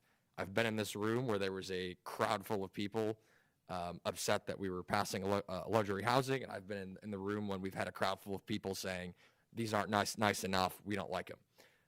I share that to say that growing our housing supply requires political will. I'm proud that this body has had that will each and every time a project has come before us, wherever it falls on the luxury housing spectrum. Regarding the development before us tonight and developing Uptown, we've got to look at the best and highest use of land in Uptown. Parking lots are not the best and highest use of this land. I do agree with the concern raised earlier that I think we do need to monitor the parking problem or the parking perception problem. Certainly want folks to continue to feel like they can drive to Uptown and park there. So just something that I think we need to keep an eye on. My opinion, I think tonight's a pretty historic investment in Uptown. If I'm correct, this is a proposed $66 million investment. What's not just notable of that is not just that Carlson, the developer, believes in us. It also means their lending institutions looked at this deal and said, hey, this makes sense. We're willing to finance this. And to me, that's a very compelling story about the economic state of Normal. And so that gets me very excited. I'm proud of the work that both the town and Carlson teams did to get here. Thanks, Nick Duffel, for all the extra hustle there. Appreciate this. And to Ms. Reese's point, I know this is many years coming. So thanks, Carlson, for believing in Normal. Also, we've got some more opportunities coming south of the tracks if you're interested. Thanks. I think that was a nod for one at a time. Ms. Lorenz. Thank you. So I want to start with just a short preamble of context. I thought a lot about this vote tonight. And, you know, as Ms. Reese alluded to earlier, this has been an objective for some time now for this council and several previous councils over the last decade. And so we are bringing it to a vote tonight. And that's an accomplishment in and of itself that should not be overlooked. I want to recognize, and I don't know if they're still in the room because we lost quite a bit of our audience, but you know, we did have a few speakers tonight speak about the merits or demerits of moving forward with what we now know as Trailside East and West. I don't know if you're going to be calling it that, but that's how we've referred to it. And the final two pieces, if you will, of the original Uptown plan that's probably 20 years old-ish. So, you know, as I thought about what our votes are about tonight, they're not really about the goodness or badness of finishing our Uptown plan, because that's been an objective, is to finish this Uptown plan. And so while I don't want the folks to not feel heard, I think those are sentiments about things about preserving buildings, things about you know, charm and quaintness and preservation of surface parking or access to surface parking. I don't know if it came up, but one that's probably out there is access to affordable housing, more affordable. Maybe that's little a or maybe that's big A housing, affordable housing. Those are all concerns that come up when we see something like this. But tonight's vote and this particular development, the objective was to bring market rate housing, was it not? Yeah. So the concerns of those who have reached out to us tonight and over email, maybe in informal conversations, your concerns are real. We have more housing stock that we need to build. And so let's make sure that we take those issues into consideration. But for tonight's vote, we need to make sure that we have the best development agreement possible, because I think that's actually what we're voting on tonight, the development agreement. So to that end, as I said to you prior to the meeting, I am not a real estate developer, nor am I a lawyer. So reading such a document is a bit of a challenge. I did my best, but I do have some questions. And can I go down that path of particular questions of the development agreement? Okay, thank you. So first of all, I guess in light of the conversation earlier, were there any, was there any discussion at any point to make any of this housing income restricted? And by that I mean 10%, 15%, some of the tools and mechanisms that can be used to make it more affordable.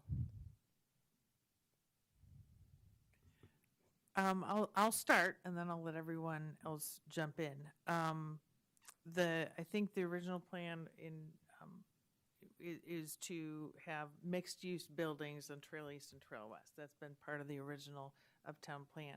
What we've run into for many, many years is income qualified, and I do want to say the community needs housing at all levels. Yes, we all do. levels of affordability, income qualified all the way up to market rate and beyond. So in terms of all levels of affordability. So what we've run into as we have encountered developers and talked to them about the potential of building income qualified housing, it's a financing challenge and it's a tax credit challenge that few developers have been able to overcome.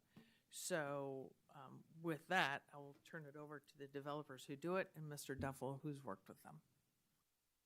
Sure. We very lightly explored the idea of a certain component of this being income restricted with utilizing tax credits. That's it's a business line that we do quite a bit of, quite frankly. And the model just does not work for a building like this. The costs are just far too high, and the rents that would come in with those income restrictions just would never satisfy what would need to be rented for to meet that requirement. I figured as much, but I wanted to ask. Another question I have is, I know we're not writing a check per se, as has already been clarified, but did I miss it, or is there in the report that can be pointed out, is there a total estimated dollar value of the incentives? I know that there was reference to some infrastructure being done, that we would bear that responsibility. Obviously, the food and beverage or sales tax, one of the taxes abatements, and obviously the TIF, and obviously the conveyance of the land for $1. So, do we know what the value of the land is? Do we know an estimated value of all those other components? Mr. Duffel, I think, has much of that information in terms of the value of the incentive package. Yeah, I mentioned it at the bottom of the report, or the last page of the report, and I'm just looking to my report now to pull it up. I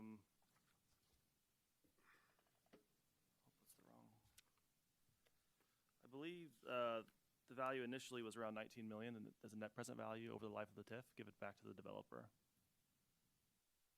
Of the 66. Correct. Which came out to approximately 29%. 20 what? 29% of the overall project cost. Oh, yes, that is on packet page 8-4. Thank you. All right. Okay. I guess then the final question I have, if I may, is one that maybe at least a good majority of us here have a few development agreement wounds from past projects that I think bear addressing, and how we can go in with our eyes wider open on this one and make sure we ask those questions. So several of us here remember how hard it was to find a development agreement when we had a hole in the ground. When we started a project that predates at least me, maybe a few of you were here, and the developer pulled out for whatever reasons I don't remember. Maybe went out of business. Bad economic timing. So we were left with a hole in the ground. And it was very, very difficult to get that hole filled. And so that's the structure that's across the street. What in this development agreement protects us, or the remedies that would be available to us should that happen? Not wishing any ill will on you, Mr. Carlson, but I just have to ask the question. I believe with that concern in mind, Mr. Day might be in a position to answer it because we lived it. We know what did. council's concerns are, and so I think we tried to work with the developer to incorporate some language. The developer obviously is taking on a big risk with this kind of investment in a project, so we acknowledge that, but we also know what the risk can be if the project gets partially complete. So, Mr. Day? Yes, in Article 17 of the redevelopment agreement, it runs through a number of different scenarios where there might be a breach and what the remedies for those breaches are. And the remedy is going to depend on where the breach occurs. So if there's a breach before the project's, if it's before closing, so we haven't even transferred the property, our big concern is always transferring the property. What do we do if after that, if the project doesn't succeed?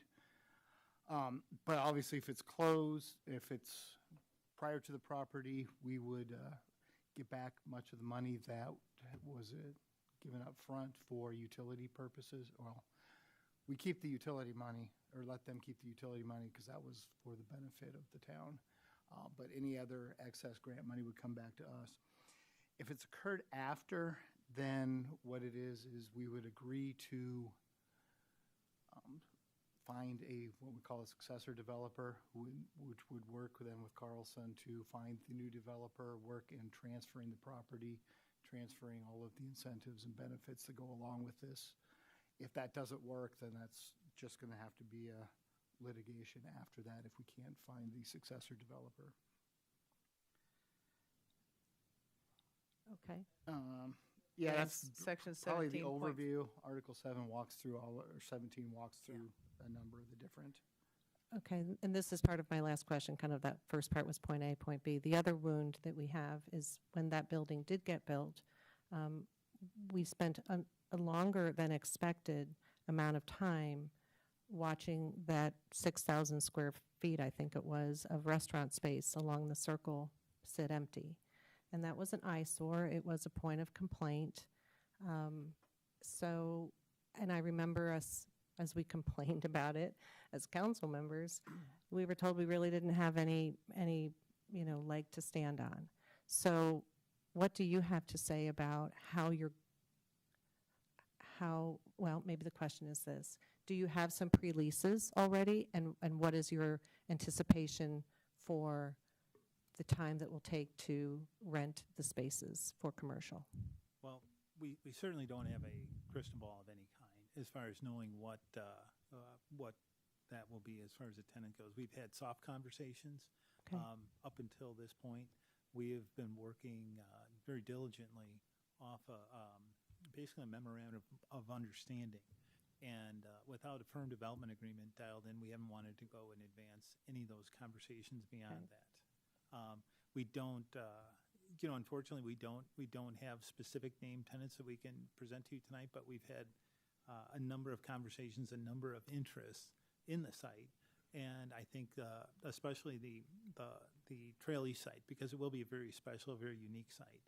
And what we're proposing to, as part of that, for the tenant, it would be very attractive for them, for a full-service restaurant to take and come there. Okay. So is there anything, and maybe this is a Mr. Day question, is there anything in the provisions that set a time frame for them, for the spaces to be leased? No, we had talked about that through negotiate. Just that wouldn't work. They couldn't get financing. That would interfere with their ability to get financing if there was we pull the rug out from the incentives after the fact, if they didn't meet those benchmarks. What we've done instead is the way that the deal is structured, there's more of an incentive in this situation than there was the one across the street, just because the rebates are such a bigger part of their financing stack than it was across the street. Where we ran into trouble across the street is they had the empty restaurant, but were making significant money off the office leases that they didn't need. They weren't in a hurry to fill the restaurant. In this case, it's such a bigger portion of the deal that there's much more incentive for them to fill the space. Okay, so we're not replicating that situation is what Correct. you're telling me. All right, very good. That is the end of my questions. Thank you very much. I'll make a couple of comments. One, in terms of the housing, I'm sure Mr. Smith or Mr. Duffel will be able to track down this study that was done in Minneapolis in terms of housing build out at the higher end and the medium high end, and what that did to the overall market. And it was very positive, is what it did. It increased the housing stock, which opened up, maybe somebody was looking to move into a property like Trailside East, and it didn't exist. Well, now they have the opportunity to do that, and that freed up the next tier of housing. And when that tier filled, it filled up the lower tier of housing. So increasing the entire housing market is what's really going to help us a lot in the low income area or affordable. This is a documented study, and I'll get that study for the council members to do that. Actually, I won't. Mr. Duffel or Mr. Smith will get that study for you. But it was very compelling. It was presented at U.S. Conference of Mayors, and it was a very compelling story on what overall housing development did to help free up housing for low income. And there was another one, but I forget what it is. Mr. Byers. Yeah, thanks, Mayor. Just one quick anecdote on affordability. I like to go on Zillow because I'm just, I don't know, a nerd for looking at what's for rent, what's for sale, and just kind of keeping track of things. So, if you go on Zillow, what's available for rent, studios or one bedrooms, you'll find something in the range probably of $850 to $1,200, give or take, for studios and one beds. That's, listed available. There's some a little bit lower, some a little bit higher, but I would say that that's kind of the median range of just what's on there right now. And again, that's an anecdote. And what I found was interesting in looking at their proposal is that they've got, and I know this is an estimate, but they're estimating they'll have 29 studios that are in the 1276 month range. Like in this environment with the increase of cost of building that's taken place in the last 10 years and like the lending environment with interest rates, I mean, to be able to get that, I mean, I would guess that's about as low as you could get for a new build project in Uptown Normal, which I think shows they're being very thoughtful. And, I think that's very good if you're looking for affordability, just relatively speaking, for what I think new development is going to produce. Ms. Smith? I just wanted to share some of the information I received in response to some queries to Ms. Reese on this agenda item, and that while we're not writing a check to the developer, the combination of the TIF funding and the sales tax rebates equates to 29% support from the town, which is roughly equivalent to what was done already for the Marriott. So it's on par with one of the earliest developments in town, and the dollar sale of the property is also something that there's a historical reference for that because that is how the Marriott, how much they paid for the land they used and how much the Hyatt paid. So there's precedent for this in our Uptown development, and I just wanted to get that on the record. Further discussion on this? Please call the roll. Mr. McCarthy? Aye. Mr. Preston? Aye. Mrs. Lorenz? Aye. Mr. Byers? Aye. Mr. Roberge? Aye. Ms. Smith? Aye. Mayor Kus? Aye. That is, that ordinance is approved. We're looking forward to working with Carlson Brothers and an exciting project and a much-needed project. And looks like it's going to get happen before I drop dead. Sorry, I had to throw that in there. The next two items are also having to do with this project. The first is a resolution conditionally approving waivers from Uptown Design Review Code and supplemental roundabout guidelines dealing with Chapter 15, Division 17. Move approval. Second. Discussion? Questions? Please call the roll. Mr. Preston? Aye. Mrs. Lorenz? Aye. Mr. Byers? Aye. Mr. Roberge? Aye. Ms. Smith? Aye. Mr. McCarthy? Aye. Mayor Kus? Aye. That resolution is approved. Item 10 is a similar resolution conditionally approving waivers for Uptown Design Review Code and supplemental roundabouts having to do with Trailside West. Move approval. Second. Discussion or questions? Please call the roll. Mrs. Lorenz? Aye. Mr. Byers? Aye. Mr. Roberge? Aye. Ms. Smith? Aye. Mr. McCarthy? Aye. Mr. Preston? Aye. Mayor Kus? Aye. That resolution is approved. That concludes our business here tonight. Before taking a motion for adjournment, are there council comments? I'm going to start with Mr. Roberge. Sorry, Ms. Smith.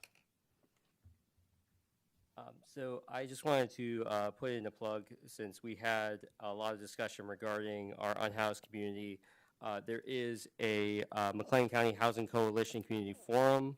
It's going to be at 5:30 on Thursday, July 23rd. That's this Thursday at St. John's Lutheran Church in Bloomington. Some of the speakers who spoke tonight will be included in the people who are the panelists on that forum. So I'm planning on attending. I hope to see some of you there as well. Ms. Smith?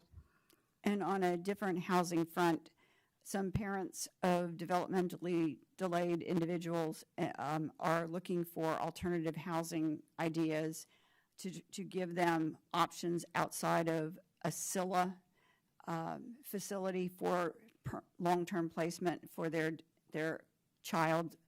And that is scheduled for July 28th at the Bloomington Library. And I also wanted to alert anyone that might have a child with special needs of any age that the SOAR recreational catalog is out, and sign up will be in August, and they do tend to fill up fast. Excuse me, Ms. Lorenz. Just since we're offering ideas and things to read and brush up on, I'll give you my reading recommendation in light of tonight's conversation about housing. Profound book called Evicted by Matthew Desmond. It's about a 10-year-old book, I think published in about 2016, very relevant still today, and very powerful eyewitness of what it's like in our communities with people who live on the edge or do get evicted. Would be very relevant after tonight's conversation. So, Evicted to your reading list. Mr. Byers.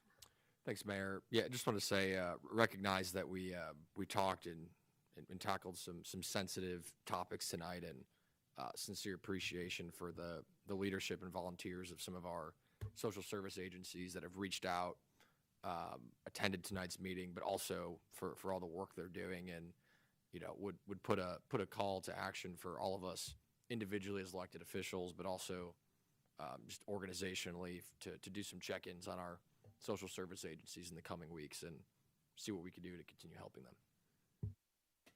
Mayor? Just one quick thing. I want to take a moment to publicly introduce our newest addition to the Normal Fire Department. New Assistant Chief Nate Rice is back there, kind of holding his hand down, so he's back there. And if council has an opportunity after the meeting, we'd love for you to meet Nate. Super happy to have him on the team. He's sitting in the same row as Assistant Chief Morrison and Chief Humer. So welcome to Nate, and wanted to make sure council was aware that he was here. Great. Thanks. Do we have a motion for adjournment? We don't. Move for adjournment. Thank you. Second. Please call the roll. Mr. Byers? Aye. Mr. Roberge? Aye. Ms. Smith? Aye. Mr. McCarthy? Aye. Mr. Preston? Aye. Mrs. Lorenz? Aye. Mayor Kus? Aye. We are adjourned. Thank you.